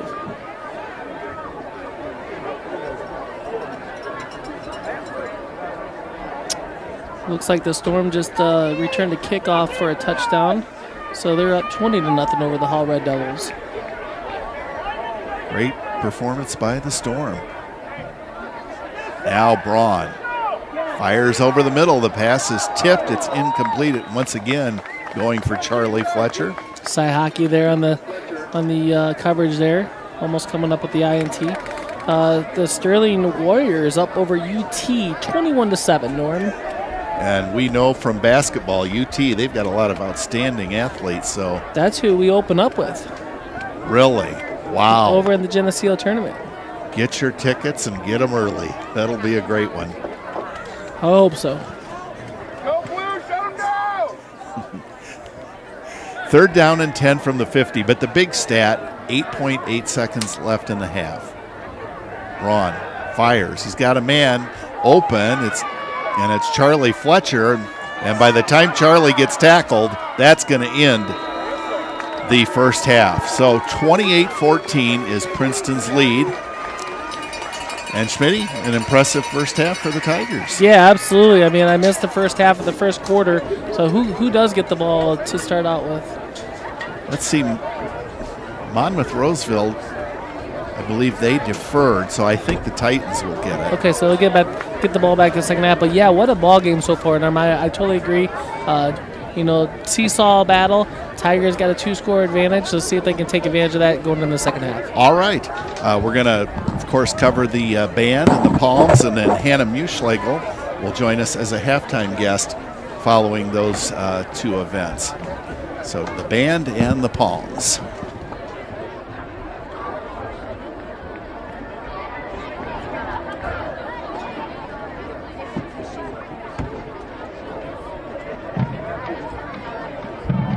Ladies and gentlemen, please welcome back to Bryant Field your Princeton High School marching Tigers.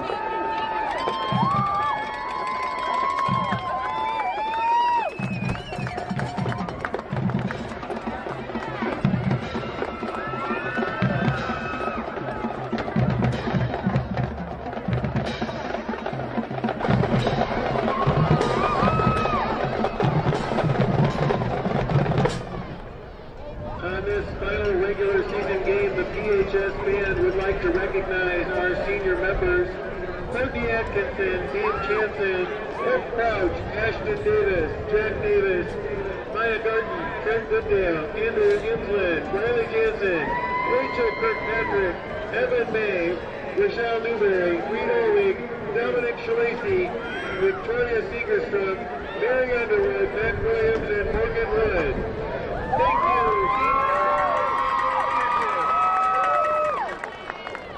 Tonight's drill tune should be recognizable from the first 8 notes. It's a rock classic that starts with the low brass and then showcases all sections of the band. Coming to you from the great Ozzy Osbourne in 1980, this is Crazy Train.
Ladies and gentlemen, please welcome to the field the Princeton High School Pom Squad under the direction of Ms. Abby Cochran. Tonight's performance has been choreographed by co-captains Kennedy Klepping, Riley Jansen, Lexi Boslog, Morgan Foes, Kelsey Mongan, and Mia Buccini.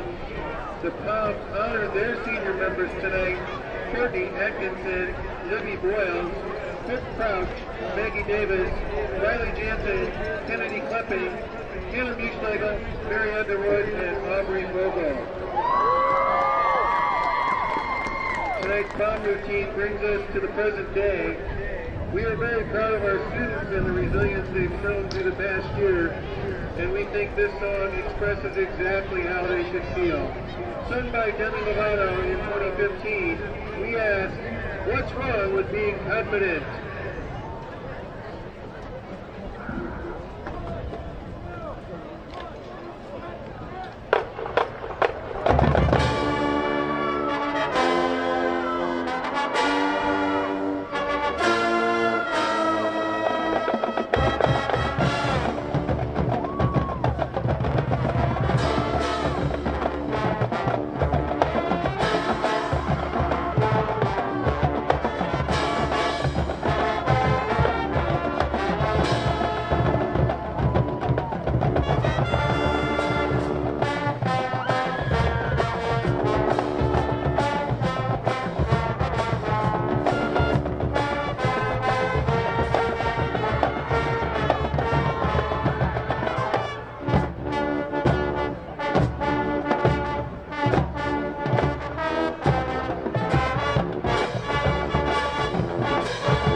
Olivia Alter, Audrey Nelson, Abby Peterson, Jenna Loftus, and Taylor Retzo.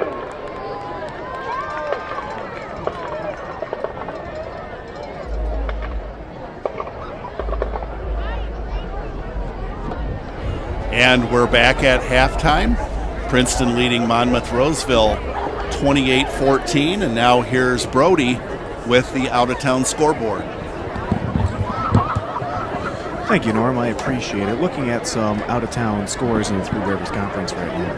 We have Hall at 0, Bureau Valley at 14. Rock Ridge has increased their lead over Orion, 28-14. Kewanee has increased their lead over Newman, 17-7. Morrison and Erie Prophetstown. Erie Prophetstown 13, Morrison 0. And a score from last night. St. Bede beat Mendota 33-15 in a Thursday night football game. St. Bede was looking good last night, I think. So back to you, Norm. Brody, and I'll tell you, our crew is so great. We've got an update on Bureau Valley and Hall. It is now Bureau Valley 20 and Hall 0, but we appreciate all the great work. By the way, there's a ceremony going on out on the field, and we'll find out just what is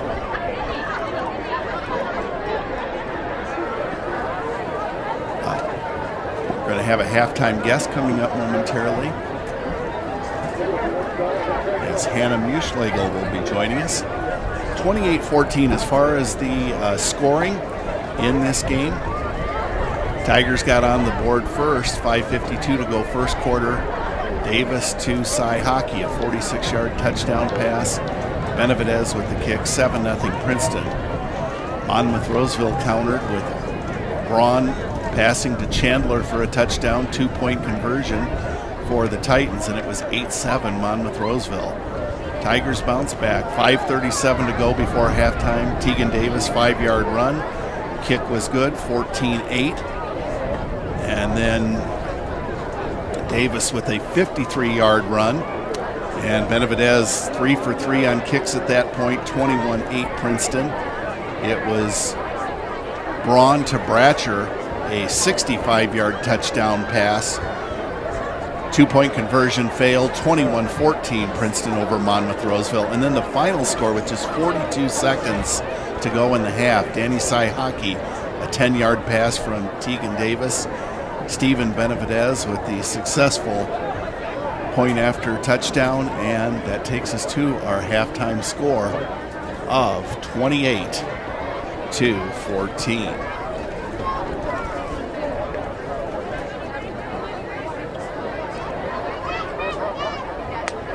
Again, in addition to our game here at Princeton, where the Tigers lead 28-14, Bureau Valley over Hall 20-0, Kewanee 17, Newman 7 is Kewanee going for an undefeated season.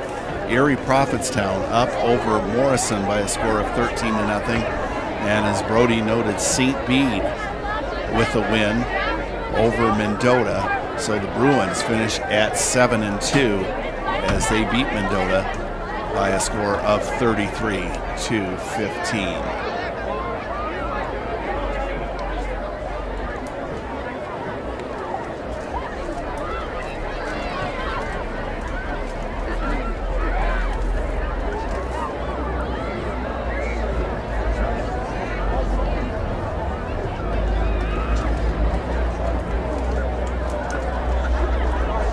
Don't forget, tomorrow night at 8 o'clock on the CW14. I'm not quite sure. Brody's asking if you have the antenna, but it's the CW channel out of the Quad Cities at 8 o'clock. WEK 25 out of Peoria. They will have the IHSA pairing show, and of course you can also get it on the IHSA website. And both of these teams, Monmouth Roseville and Princeton, they'll be in the mix. Tigers, of course, hoping to be 8-1 and pretty much secure an opening round home game next week.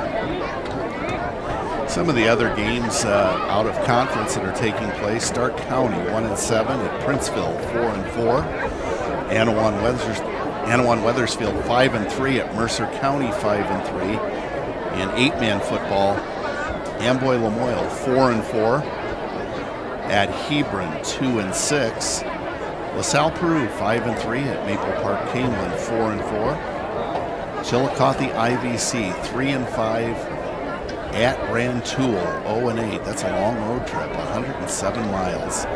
Dixon 5-3 at Rock Falls 1-7. Geneseo 3-5 at Moline 7-1. Sterling 6-2 at East Moline 4-4. And 8-man football, Freeport Aquin 6-2 at Polo 8-0. Martinsville 6-2 at Galva. That's tomorrow night at 7. Martinsville 6-2, Galva 0-8, and that's at 7 o'clock tomorrow night. And Schmitty, you got some numbers for us? I do. So for the Monmouth Roseville Titans, Chandler leading the way on the ground, 7 carries for 11 yards. And by the way, that's the total team yardage for rushing was 11 yards in this contest so far. So, but this stat will throw you for a loop, Norm. 9 for 24 in the air for 207 yards and 2 touchdowns with an interception is Mr. Braun. So his favorite target to go to looks like Fletcher. He's got 5 catches for 86 yards and a touchdown. Bratcher's got that catch, TD catch for 65 yards. Johnson with the catch for 47, and then Jackson the 2 catches for 9 yards. For the Tigers, who's leading, by the way, 28-14. Tegan Davis is 8 carries for 58 yards. Augie Christensen, 10 carries for 70 yards. Logan Glancy, 1 carry for 31 yards. Ian Compton, 1 carry for 10 yards. Tegan Davis in the air, 9 for 13 for 149 yards, 2 touchdowns, and an interception.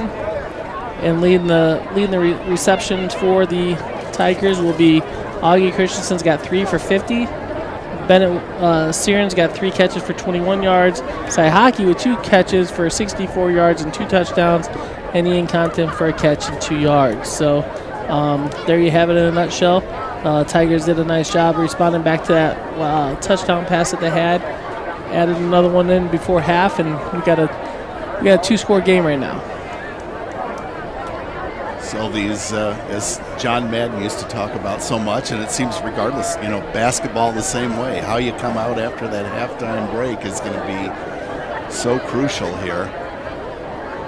I think both teams, obviously, when you have a team that's 7-1, as the Princeton Tigers and 6-2 as the Titans of Monmouth Roseville, I think both coaching staffs do a great job of adjusting a half. I mean, you wouldn't have a record like that if you didn't. So it's going to be a chess game here in the second half. Who's going to adjust to who, and who's going to make adjustments upon the adjustments that they make. So, it's going to be an interesting second half, to say the least. And Silas Braun, who, you noted he had over 200 yards passing in the first half. He is only a junior. That is a scary thought for the rest of the conference because he is plenty good. Well, the conference got a couple good young quarterbacks. I mean, Tegan Davis is only a junior as well. So conference looks like it's going to be loaded next year with great quarterback play. And but these two quarterbacks here tonight are going to get some playoff experience. Hopefully a lot of playoff experience for both of them, I would say. But especially for Tegan Davis, that gets a lot of playoff experience here, and that's only going to build well for next year, that's for sure. So,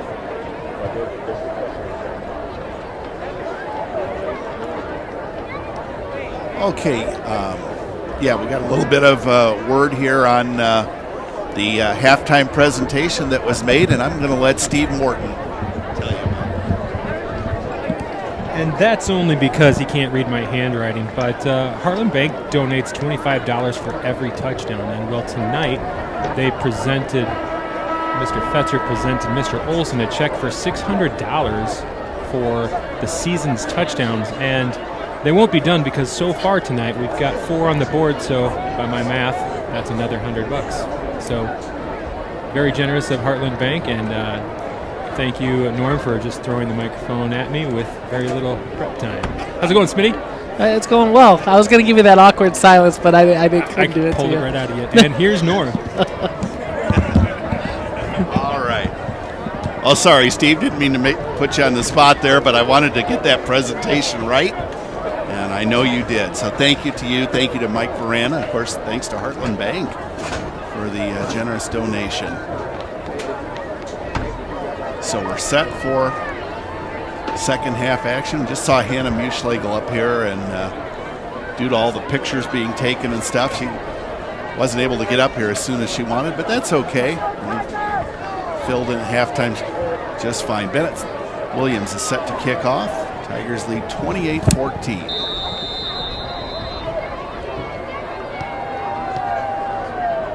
And the Titans reel this one in at about the 15. Straight ahead comes Monmouth Roseville, and look at this. That is Derek Chandler with a tremendous return into Princeton territory.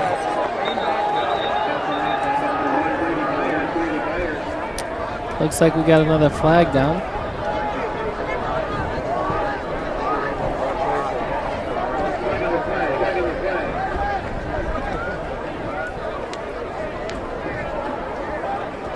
He was tackled at about the 48 of Princeton, and the flag was at the 45 of the Tigers. That doesn't bode well for Princeton. Face mask penalty, and that's going to extend that play all the way down to the 33-yard line of Princeton. I don't have the stats in front of me tonight, but I would love to see how many penalties Princeton has. It's uncharacteristic of us to have that many penalties, but the yardage has got to be way too much. Yes, and yeah, like you say, way more than usual. First and 10 for the Titans.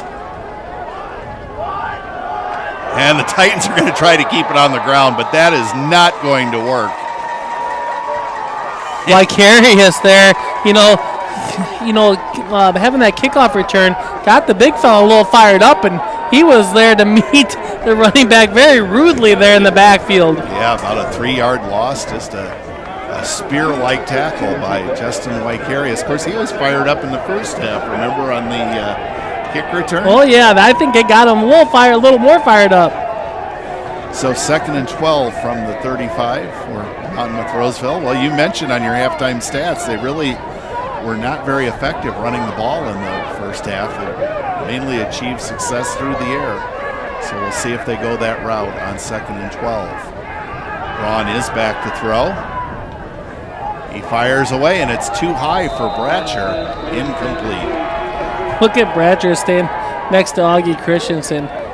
It's not a fair height contest there, as Augie's a little shorter than Bratcher, that's for sure. But I find that just kind of awkwardly funny, I should say.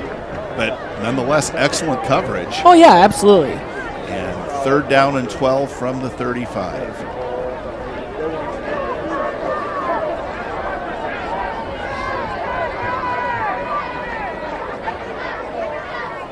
Braun takes the shotgun snap. He's back to throw. Now he's under heavy pressure. He gets rid of it and nearly intercepted by Danny Saihaki. Saihaki's having himself a game. He's got 2 touchdown receptions right there. He could have, if he would have picked that cleanly, he might have took that one to the house as well. I think they threw that screen one too many times, and the Tigers there making that adjustment we talked about at halftime. Nice job by the Tigers sniffing that one out. Brings out a big 4th down and 12 for the Titans. It really is big when you consider that after that big kickoff return and penalty, they had the ball at Princeton's 33. If they come up empty here, that is not going to bode well for the Titans. 3 receivers to the near side of the field. Braun back to throw. And his pass is complete to Chandler, but he is hit immediately. And that's Augie Christensen on the tackle. Yeah, Augie, I didn't mean that you were short and impactful in this. I mean, you can bring the lumber all day, buddy. That's a way to listen to me and get a little fired up on me. But nice job by Augie making that big hit right there. First down and 10 for the Tigers, taking over on downs.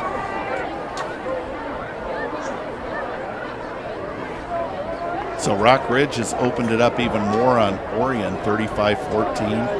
Again, Bureau Valley 20-0 over Hall. Erie Prophetstown shutting out Morrison 13-0, and Kewanee up on Newman 17-7. Thank you, Brody. And a running play for the Tigers. That's Logan Glancy picking up about 3 or 4 yards. Good chunky yardage for Glancy there. Looked like the old scissor play. We hand it off to the one running back and give it to the second running back through. This time it's an empty backfield. Davis in the shotgun. 2nd down and 6 from the 41. Teagan's under heavy pressure. They set up the screen. Is it caught? Lucas caught it. Yep. I think we lost a yard there. Loss of a yard. 3rd and 7 for Princeton.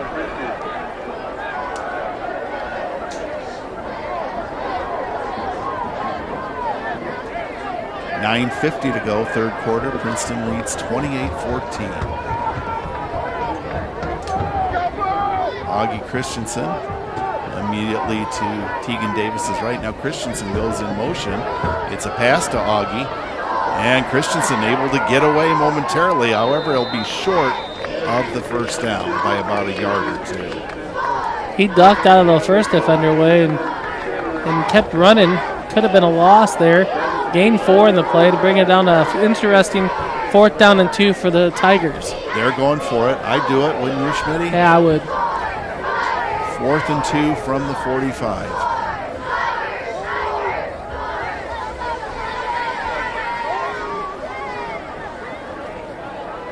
We may have a timeout here. Let's see. Yes, Tigers are going to talk it over. They're leaving their personnel out there. It seems make me believe that they're going to go for it here on 4th and 2. I think it's huge here. If the Tigers can get another score here early in the 3rd quarter, I mean, It's not lights out, but it's pretty close. Yes.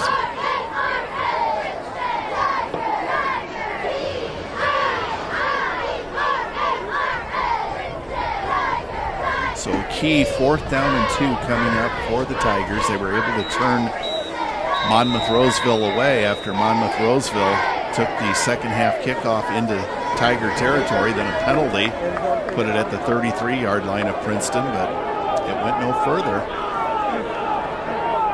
Got some updates for you, Norm. Sure, go ahead. Sterling up 28-21 at half over UT.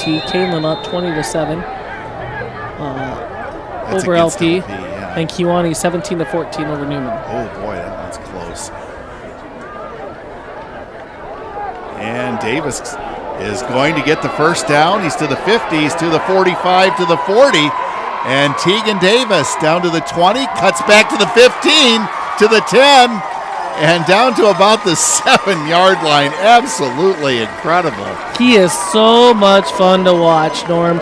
And you know what? I gave kudos to Matt Lucas earlier. Cy Hockey's down there blocking his tail off all the way down the sidelines as well. And just to spring Tegan all loose for another 20 yards or so. So great job by these running backs, receivers, blocking down the field for Tegan when he has these long runs. I mean, it's a collaborative effort. It's a team effort. And you can see how much they like each other when they block for each other like that. Oh, yeah, and remarkable athleticism. That cutback he made at about the 20-yard line towards the middle of the field. All right, so I-formation backfield. 1st and 10 at the Titan 7. Stoppage in play here. That's a big timeout for Princeton there. We didn't have the personnel we needed to have on there. Had to burn another timeout. That's 2 timeouts, so we're only down to 1 timeout now early in this 3rd quarter, and you kind of like to keep those timeouts in your back pocket for the 4th, you know, just in case.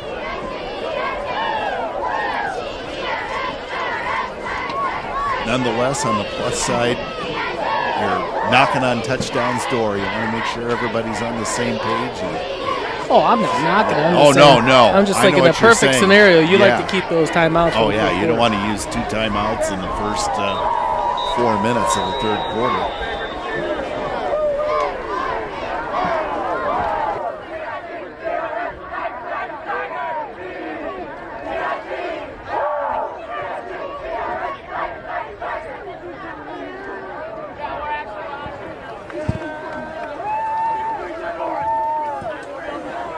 First and goal from the 7. We'll see what Coach Pearson has instructed the Tigers to do. I formation backfield. Logan Glancy in motion. And the handoff goes to Augie Christensen, and the Titans are there waiting for him. Little or no gain on that play. Looked like he picked up maybe a yard there. Nordberg at second down and goal at the 6. Again, I like that play because you can do so many different variations off of that play if you choose to.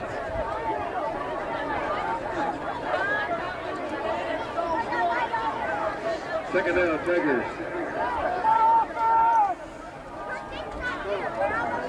I think this is a must-score opportunity for the Tigers, though. Davis under center. Looks to throw, and it is intercepted. And the return man has a tremendous opportunity. A good tackle by Augie Christensen as that ball was picked off by Kevin Revelorio. Not what you had in mind there. You wanted to score there so bad. It wasn't a crucial touchdown, but man, you're just keeping a team in play that you don't want to flirt with. That's Exactly. for sure. Yeah, I had a chance to kind of put them away. Instead, Monmouth Roseville has new life. First and 10 at their own 16-yard line.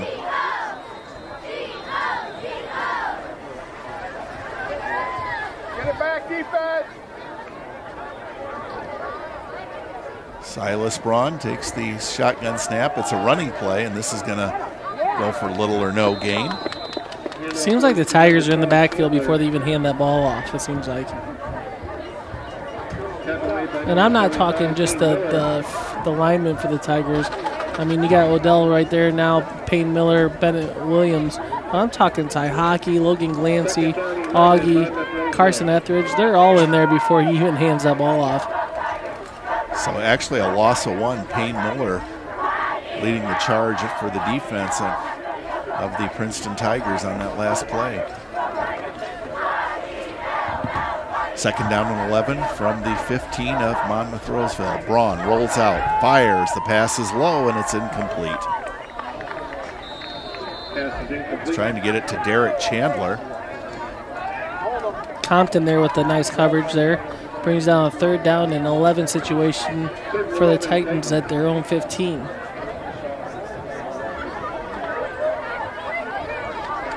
Well, Braun passed for over 200 yards in the first half. He was definitely the main part of their offensive attack, and you would guess they'd definitely be going to the air here. Look for one of the linebackers to blitz in through here. Try to put some heat on Braun so you don't have all day to throw. Braun rolls out. He is under heavy pressure. He gets rid of it, and the pass is incomplete, intended for Derek Chandler once again, and it'll bring up 4th and 11. Cy Hockey there with the pressure did a nice job making Braun throw it right before he didn't want to. So update scored at Bureau Valley in Manlius for 27-0 over the Hall Red Devils, and I couldn't be prouder of a group of seniors over there to go out with the win, it looks like. So nice job by those guys. And thanks, Brody, for keeping us updated. Punting situation for the Titans. Good snap. And the kick is partially blocked. And it still gets a fairly good roll out to about the 36-yard line. When I say partially blocked, I mean it didn't go backwards or for no gain, but nonetheless, 36-yard line is where the Tigers will take over. So good answer by the Tigers defense on the turnover by the offense, so picking each other up there like we knew they would. First and 10 at the 36. Davis fires away. It's a slant pattern. It's complete to Bennett Siren. Sliding catch at about the 30-yard line. As you know, it's my favorite route in high school football. Right. Have I mentioned that before? But I agree. Second down and 4 at the 30. 6:02 and counting, third quarter. Princeton's lead 28-14. Augie Christensen right up the middle. Look at him go. And Augie down to around the 10-yard line. Hey, that was led, by the way, Jacob Ailey, big number 76, had a pancake block down there in the second level, sprung Augie through for a big gain. 20 yards on the play for Christensen, and now Augie's got it again. And Christensen working towards the goal line, gets inside the 5, down to about the 4. Again, the guys up front for the Tigers doing a great job. Ailey, Peacock, a host of Tigers up there. Drew Harp, just trying to call out all the linemen. Vicarious. Nice job by you guys. 2nd down and 3 to go. And that's Davis. Is he in? You bet he is. Tegan Davis from 3 yards out. That is his 3rd touchdown run of the night with 5:12 to go in the 3rd period, and the Tigers lead 34-14.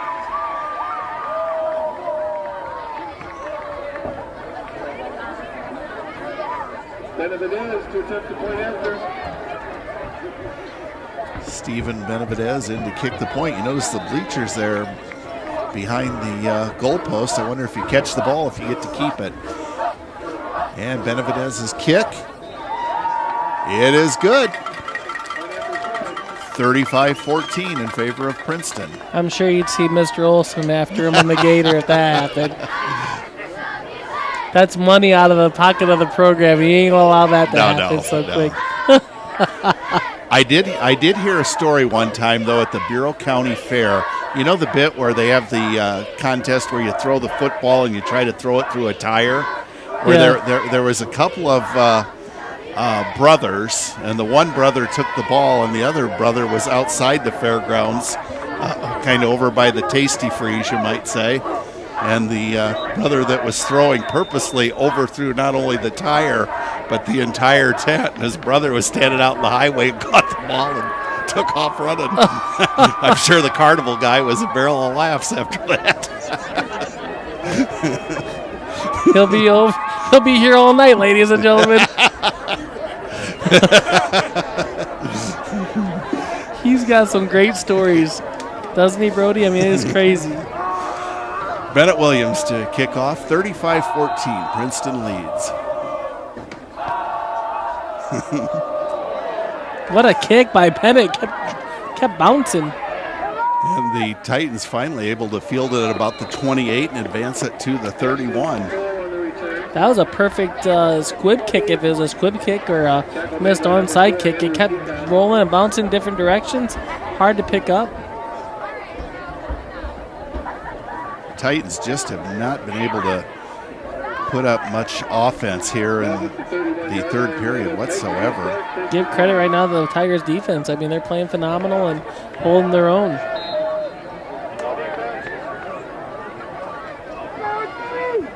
First and 10 for the Titans at their own 31-yard line. Braun takes the shotgun snap, looks to throw, fires deep, and he overthrows his intended receiver.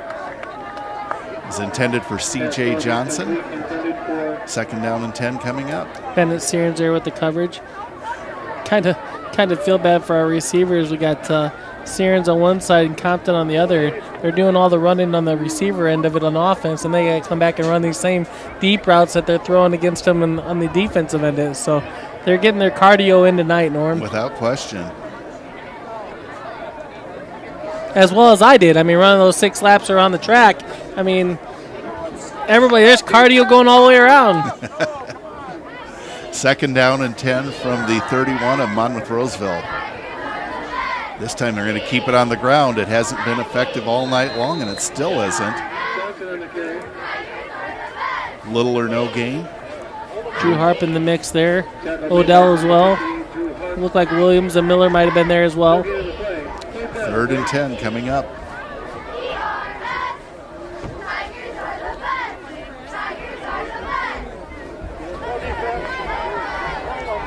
Four minutes, 30 seconds to go in the 3rd period. Tiger lead is 35-14. This time Braun goes under center. Braun back to throw. Fires, and this one is Oh! So Incomplete. It was intended for C.J. Johnson. For a moment, Johnson had a shot at it. The Tigers had a chance too. well, Johnson had a shot at it, then he bobbled it, Etheridge had a shot at it, then they both went down, and then the ball just popped out, so neither one wanted it, I guess. Fourth down and 10. Yeah, referee doing a good job calling that one. Incomplete. It probably changed hands 3 or 4 times in that exchange right there.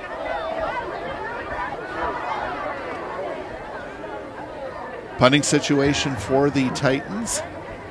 Remember, the last one was partially blocked. This time they get it away. It's a good kick. And Bennett Sirens has it at the 36-yard lines. Sirens advances it to about the 41 where he is tackled. Bennett Sirens on the return. There's a flag on the flag. Tackle made by number 5. C.J. Johnson on the tackle, but there is a penalty flag. We'll see what that's all about. Usually when it's on the side of the team it's on, usually it's against the other team because the coaches are screaming and begging for that call to happen.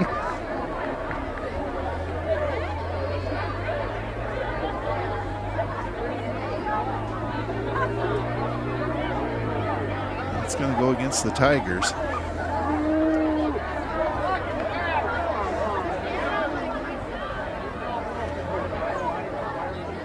Still haven't seen a signal of you, Schmidt. I think it was a legal block in the back, Norm. Okay. But the problem with that is it happened way in front of the play. The play was way behind there, so I don't understand.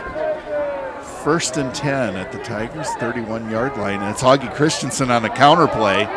And Augie turns the corner. He's got a first down and a whole lot more. He's out near midfield. Man, Augie is just so slippery and moves so well. He's got that burst of speed right through the hole. It's hard to stop him for a loss. I mean, he's got to average like 8 yards a carry tonight. He's been phenomenal. About 18 on that carry. First and 10 at the Tiger 48. Now Davis back to throw. He's going to tuck and run. He's to midfield. He's to the 45, to the 40, to the 35, and down close to the 30-yard line. Tegan Davis, just absolutely amazing, isn't he, Schmitty? He's fun to watch, that's for sure. And the fun thing about our team is we have so many Tigers that are fun to watch, you know? But yeah, Tegan, you don't know what he's going to do with the ball. First and 10 at the Monmouth-Roseville 31. Now Davis looks to throw. He has a man open, and it is incomplete, intended for Augie Christensen.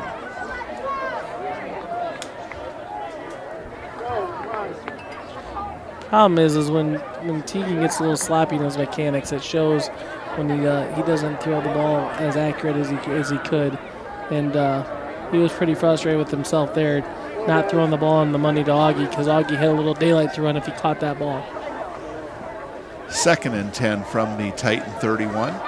Man in motion, and Davis loses control of the ball. Now he picks it up, and he's going to be tackled in the backfield, slammed to the turf.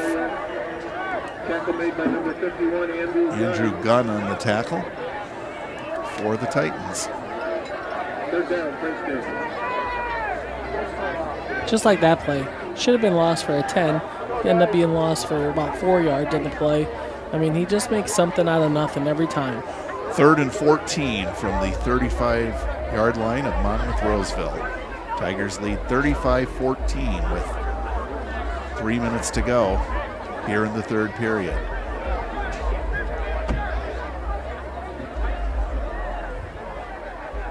And the handoff goes to Logan Glancy. Glancy with some nifty footwork gets close to the first down, maybe a couple yards short. That's all you wanted there. You wanted to get close to the stick so you could make a manageable fourth down. And now here we are, 4th down and 3. Ball's at the 24-yard line. 4th and 4 for the Tigers from the 24 of Monmouth-Roseville. Brody's combing through the out-of-town scores. Interested in that Kewanee-Sterling-Newman game. That game had gotten to within 3 points, Kewanee in the lead. Kewanee, of course, going for an undefeated season. We're going to have a timeout. being taken by Princeton. So that's their last. All right, football fans, for those 50-50 tickets. 3-score lead. If Tigers can pick this up, first down up here, Norm, I think, and score, I think it's pretty much over, right? Yeah, I do too. Again, 7, 8, 9, 8, The Mustangs, thank you, Brody. The Mustangs have got on the board. It's Erie Prophetstown 13 and Morrison 6. Every time I talk, like, not trash, but bad about a team, they try to prove me wrong, Norm. I say EP should handle them, like, pretty easily. Here they come out. They're only down 13-6. They must have listened. Say they're subscribing.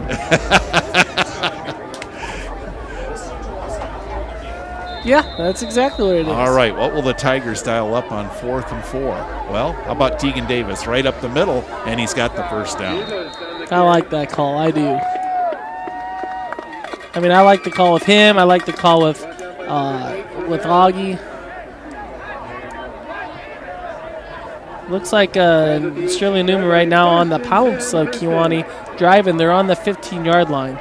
Came up with the big 4th down and 2 stop. Now Logan Glancy on the sweep, and Glancy gets inside the 10-yard line. number 7, Glancy, the ball carrier. Pretty close to a first down, Norm. Might be 2nd and short. Oh, they're going to the first down. Nice job by Glancy. So 1st and goal at the 8. So again, Kewanee is knocking on touchdown's door. No, Sterling Newman is. Yeah. Okay, all right. Newman came up with a big 4th and 2 stop, and now they're driving down Kewanee's 15 right now. Tegan Davis rolls out, throws to the end zone, and it is a touchdown. It is a touchdown. Matt Lucas hauls it in from 8 yards out at the 119 mark of the 3rd quarter. Yeah, no doubt. Davis to Lucas was a connection we heard about a lot last week. I believe Matt had 3 touchdown catches along with a touchdown return. So Stephen Benavidez on again.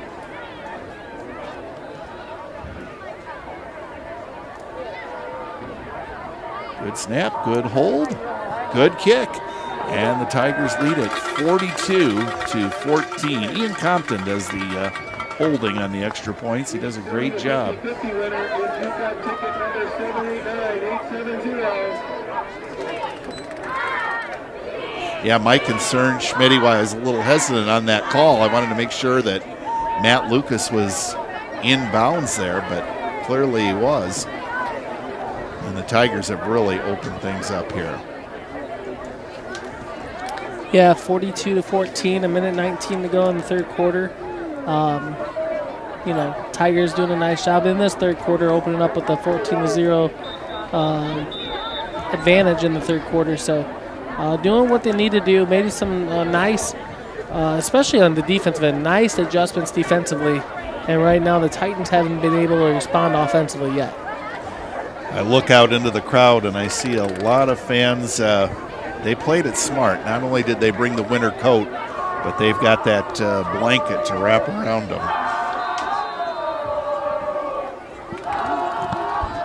Here's the kick by Williams. Same sort of a kick, and the Titans come up with it. And they're going to advance it to about the 42-yard line. Number 13, ball on the return. Sounds like, Norm, they got it figured out where if Kewanee wins tonight, they would end up playing the Tigers if both teams wins in the 3rd round of the playoffs. So would that be the quarterfinals probably? Yeah, and the thing of it is, Kewanee right now is listed in 4A. They are, but they will be playing 3A. There'll be a bigger school in the 3A.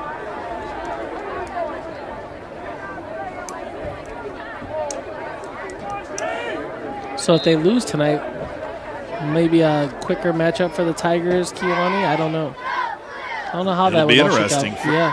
1st and 10, and look at Braun fire that ball. It's incomplete. He was going for his favorite target, Logan Bratcher. A little bit low on the throw. 2nd and 10. Yeah, Braun's been under pressure all night here in the third quarter, and I don't think he was under pressure there, but probably threw the ball a little too soon. Didn't quite get it there, and second down and 10 for the Titans.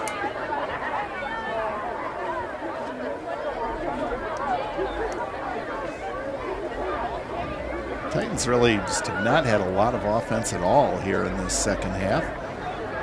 But Braun is a dangerous quarterback. They're going to keep it on the ground, and this is one of the best running plays they've had all night. That's Derek Chandler.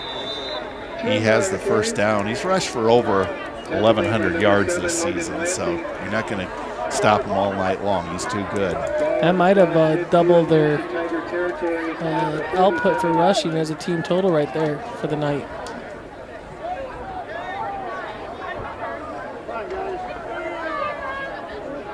First down, Monmouth Roseville. First and 10 for the Titans at the 48-yard line of Princeton. Rockridge has doubled up Orion. It's Rockridge 42, Orion 21. And they give it to Chandler once again, and pretty much the same result. He gets close to a first down. A vicious collision there with Logan Glancy. Got a final, Norm. Beer Valley Storm beat the Hall Red Devils 34-7. Wow, so great win for the Storm. Their third victory of the year. No, not a bad way to end out for those seniors, and 3 wins is probably 3 more wins than what a lot of people were thinking they were going to get.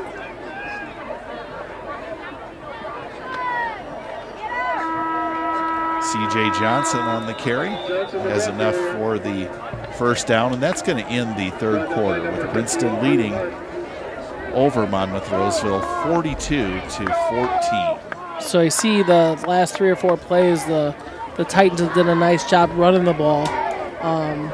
Probably a little too late to be running the ball now, being down 42-14. But nonetheless, they've had some success doing it. So they've made some adjustments. Let's see if the adjustment can be made back from the Tigers. And an update, Sterling Newman just went on top of Kewanee 20-17. Wow, so that has just been a fantastic game all night long. And that game is at Newman. So if you wouldn't mind, Schmitty, 20-17. Yeah, 20-17. Newman over Kewanee. That's not a final. That's Correct. Just a score. Right.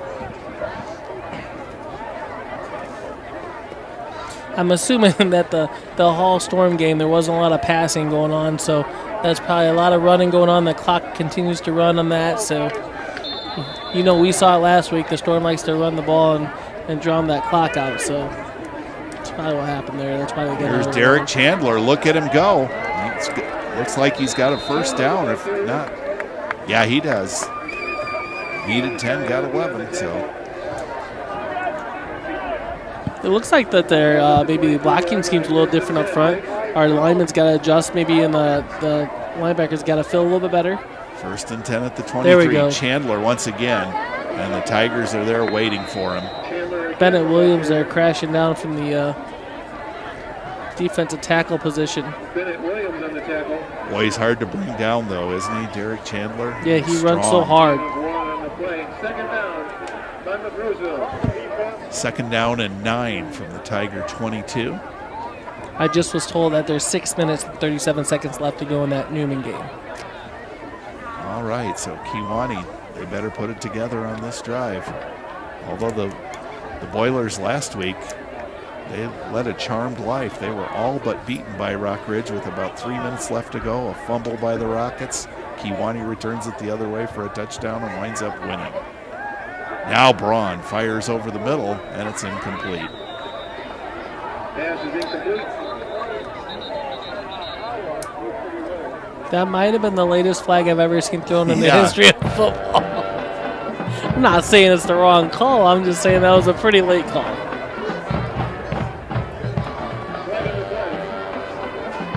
Well, it looks like they're going to march it off. Well, they're going to march it off against Princeton. First down for the Titans.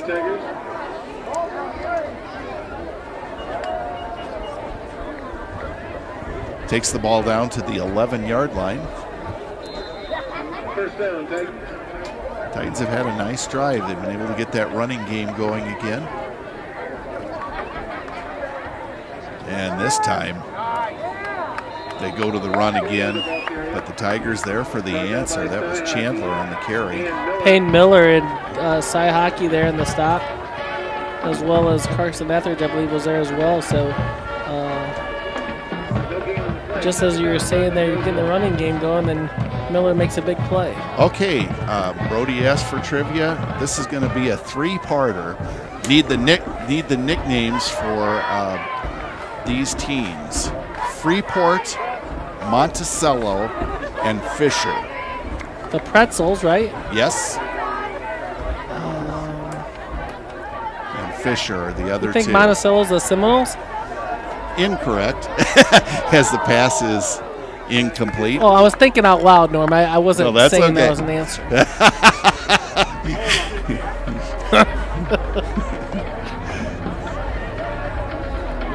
I think, well, Our good friend Kevin Hieronymus had a contest a year or so ago, picking out favorite high school nicknames. You're right on the Pretzels. I knew that. Sterling down 20-17 with 6 minutes and 12 seconds to go in that contest. Braun back to throw. He's being chased, rolls out, lets it go, and it is intercepted by Augie Christensen, who wisely downs it in the end zone, and the Tigers will have it at the 20. Augie having himself a big game. Hey, Brody, just thinking out loud here. They got to be some off-the-wall nicknames. You got the Pretzels, right? So, I mean, yeah. And then he's looking up these oddball mascot names because Fisher, is that what you said, Fisher? Yeah. Where is Fisher at? It's down in the Bloomington area, in between Bloomington and Champaign. I'm going to go out on a limb. Fisher would be the Tadpoles. Well, good guess. It's not a very big animal. Fisher is the bunnies. And Monticello, of course, Jefferson, a great thinker, the Sages. Okay. All right. The bunnies? Tegan Davis with the first down carry for about 3 yards. And bring up second down and 7. I might be more afraid of a tadpole than a bunny. Yeah. Second down and 7. And it's Augie. No, that's not Augie. That's Logan Glancy, and look at him go. He's going to take it to the house. All we need is the yardage. And that would amount to 77 yards for Logan Glancy. 9:18 mark of the fourth quarter. Logan Glancy, a 77-yard run for a touchdown. Boy, oh boy, has it not been all Tigers the second half, Norm? I mean, they've really dominated this second half of the game. I don't know what Coach Pearson said to these boys at halftime, but it was something special because they came out ramped up here in the second half. Yeah, whatever he said was the right thing. Of course, the Tigers had some turnovers, a lot of penalties in the first half, so he had some talking points. One thing he didn't have to mention was Steven Benavidez. He's been perfect on kicks, and he still is. As talking about trivia, Brody can tell you that he kicked it towards Crown Street. Tiger lead is 49-14. He gets one trivia question right, Norm, and you act like he's king every single week we're on the air.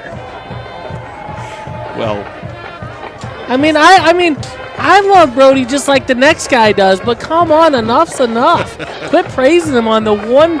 He should know that street. The school's off of that street, for the love of God.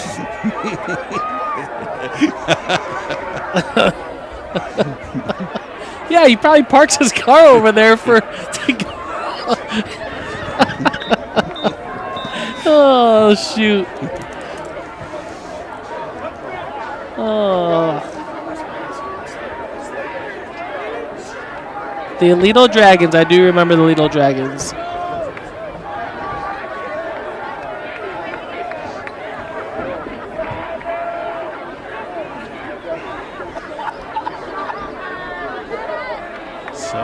Williams set to kick off. Tiger lead is 35 points. Never know, Princeton might run the clock on Monmouth-Roseville. It won't be much, but the return is to the 40-yard line. Is that Derek Chandler underneath all the pile there? Nope, it's Cole. Or Toll, Ashton Toll on the return for the Monmouth-Roseville Titans.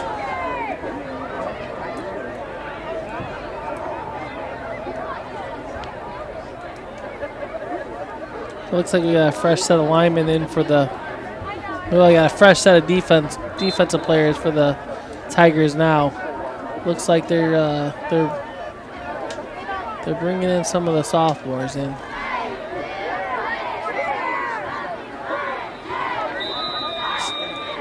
C.J. Johnson on the carry for Monmouth-Roseville. Picks up about 4. We'll bring up 2nd and 6. Still got a linebacker core in, but our D-backs.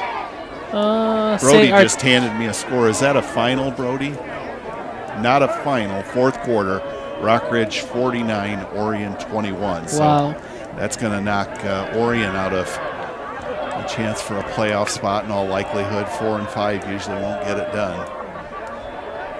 Johnson once again up the middle, stop for little or no gain.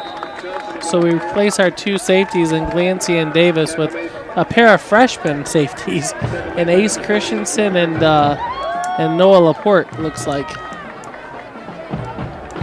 But as you and I both know, they're good. Well, yeah, and the experience that they get here is crazy good. Ben Sousa there at the lining up at nose guard, just trying to get some kids in there that normally we don't plug in. 3rd and 5. Johnson gets the carry once again, and he's surging ahead. It appears that he has the first down. This is going to be really close. And the referee says move the chains. He got it. He's into Tiger territory at the 49. Jesse Wright's in.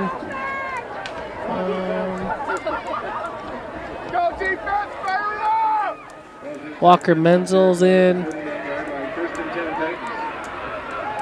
So far, that's some of the guys I see that are coming in the ball game here. 1st and 10 for the Titans. And Johnson, he is really getting a workout. Check that. That was Chandler, at least. Drew Harp. The tackle, yeah. You could tell that. Keegan Fogarty just checking into the game, replacing maybe Laporte and Compton going back to safety. So you got Fogarty in that cornerback. Bennett still at the other corner position. Ace at a safety, Ian Compton at a safety, with Augie Christensen, Drew Harp, and Etheridge still in at linebacker. And this time Chandler able to eke out about 3 yards. We do have a final in Erie Prophetstown, 25, Morrison 6. So a real solid finish for Erie Prophetstown as they won their last 7 games of the year. Their quarterback, Colby Franks, is pretty athletic. He's a pretty good basketball player as well. So not really surprised by Erie Prophetstown ripping off some wins there, but certainly a threat to be reckoned with in the playoffs. 3rd down and 7 from the Tiger 46. Chandler goes around left end. He's going to be tackled short of the first down marker as the clock dips near the 6-minute mark to go in the game.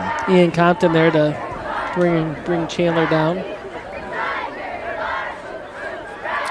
And I just have a hunch that Mr. Chandler's going to get it again. We'll see. 4th down and short here now. 4th and a yard. Titans taking a lot of time, but the back judge, no 5 count. It is Chandler, and he has no chance whatsoever. Augie Christensen on the stop. Tigers will take over on downs. Hey, and for all you Bulls fans out there, as Chuck Swirsky would say, Bulls win! Bulls win! Bulls win! 128-14 over the Pelicans. 2-0 start. First time in probably since Jordan won the Yeah, championship, wow. I imagine.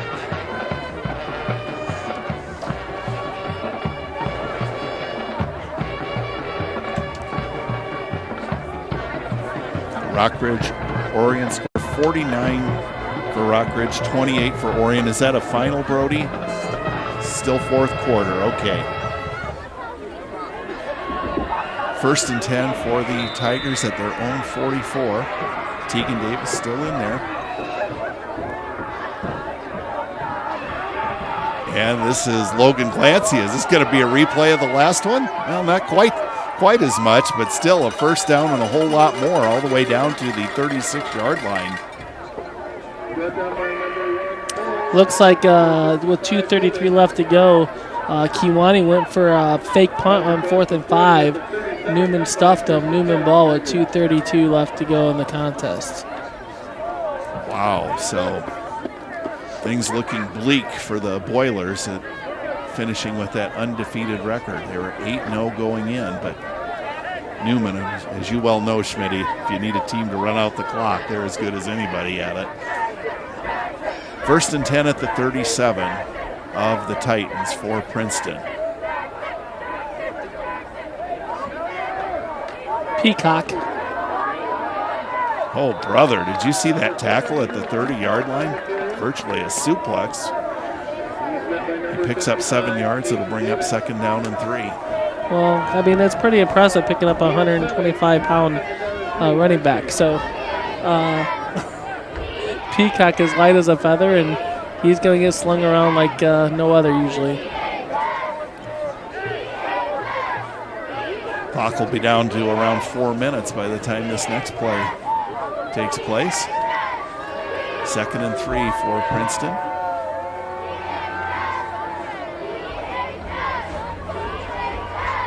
Looks like Ace Christensen. And Ace Christensen, he may score. You can put it on the board, a 30-yard run for Ace Christensen.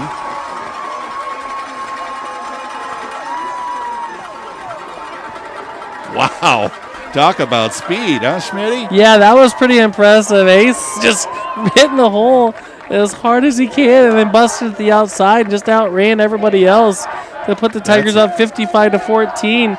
But I bet you there's going to be a few words said at home between him and his brother Augie, that's for sure. Little brother probably going to pick on big brother a little bit. Steven Benavidez, let's hope he can keep it going. He's been perfect tonight. This will be his 8th try. And, so he's 7 out of 8, but that's still really good. Tigers lead 55-14 as the kick was no good. And that score we gave you earlier with Rockridge over Orion 49-28, that is now a final. So another win for the Rockets. So that, believe it or not, Schmitty, that just brings Rockridge to a modest 5-4. It should get them in, but thank you, I don't Brody. think all 5 and 4 teams are guaranteed to get in, though, are they? Right. It's kind of, they'll be 6 and 3 is a guarantee. 5 and I mean, 4. I bet you the coaching staff hasn't figured out where they got to be and if who beats what and all that stuff going into it. But first things first, you got to take care of your own game, and they did that tonight. So that was a pair of 4 and 4 teams going at it, right? Absolutely. So that would have been some big time atmosphere to be a part of there. All right, so the Tigers' lead is sufficient to warrant the running clock. 41-point lead.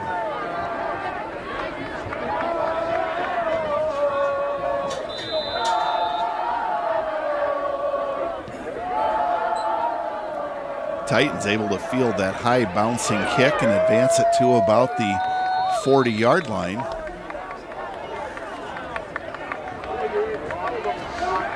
Kelvin Revolorio with the return.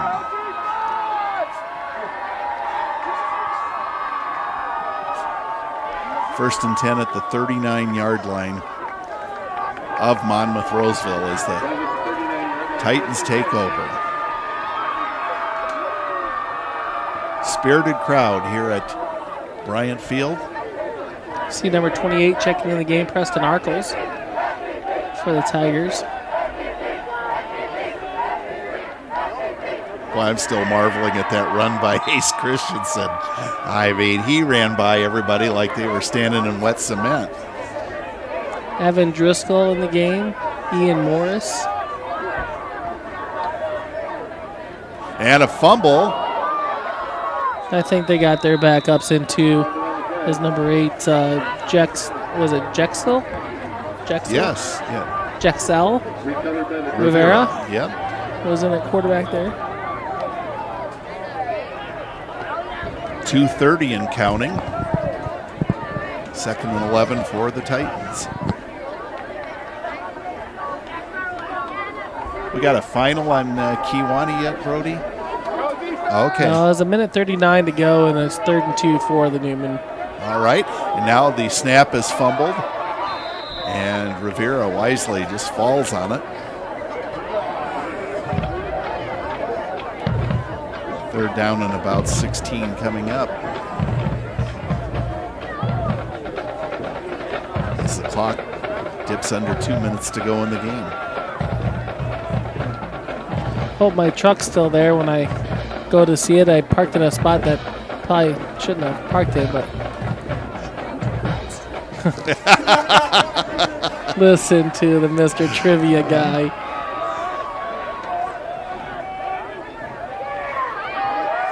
Nice tackle by number 89, Arthur Burden there with the tackle. Along with Jesse Wright there too. Arthur Burden, outstanding grade school career at Malden Grade School. Kind of holds a little piece to your heart, doesn't it? Oh, it does indeed. It's a final, 20-17. Newman defeats Kewanee. So the Boilers finish at 8-1. Here's the punt by the Titans. It's a low punt, and the Tigers come away with it. It's a good return. Ace Christensen on the return for Princeton. As we're down to about 40 seconds to go with the running clock. Norm, what do you think about this contest tonight? I mean, it was all Tigers the second half, right?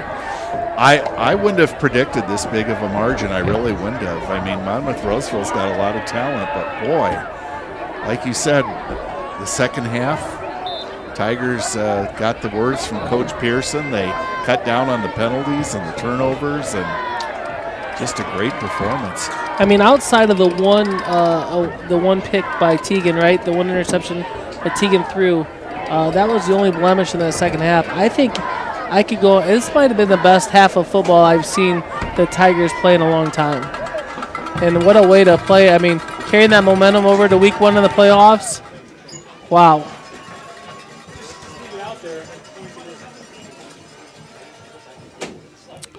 Well, that is going to wrap up the regular season. The Tigers with a fine record of 8-1, or outstanding record, really. And Monmouth Roseville, nothing to sneeze at. They finish up at 6-3.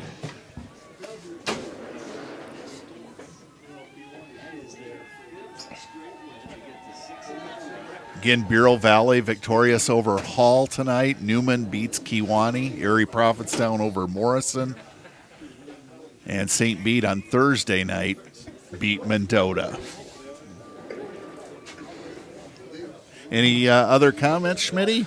No, I just think it's the best time in the world to have a best half of football they played in a while. I appreciate Brody and Steve Morton and Steve Gray for all their fine work that they do. And, hopefully we do it again, Norm. Indeed, that is our hope. Well, we're about set, Steve, so that's going to wrap it up for us tonight. Again, our final score, Princeton 55 and Monmouth Roseville 14.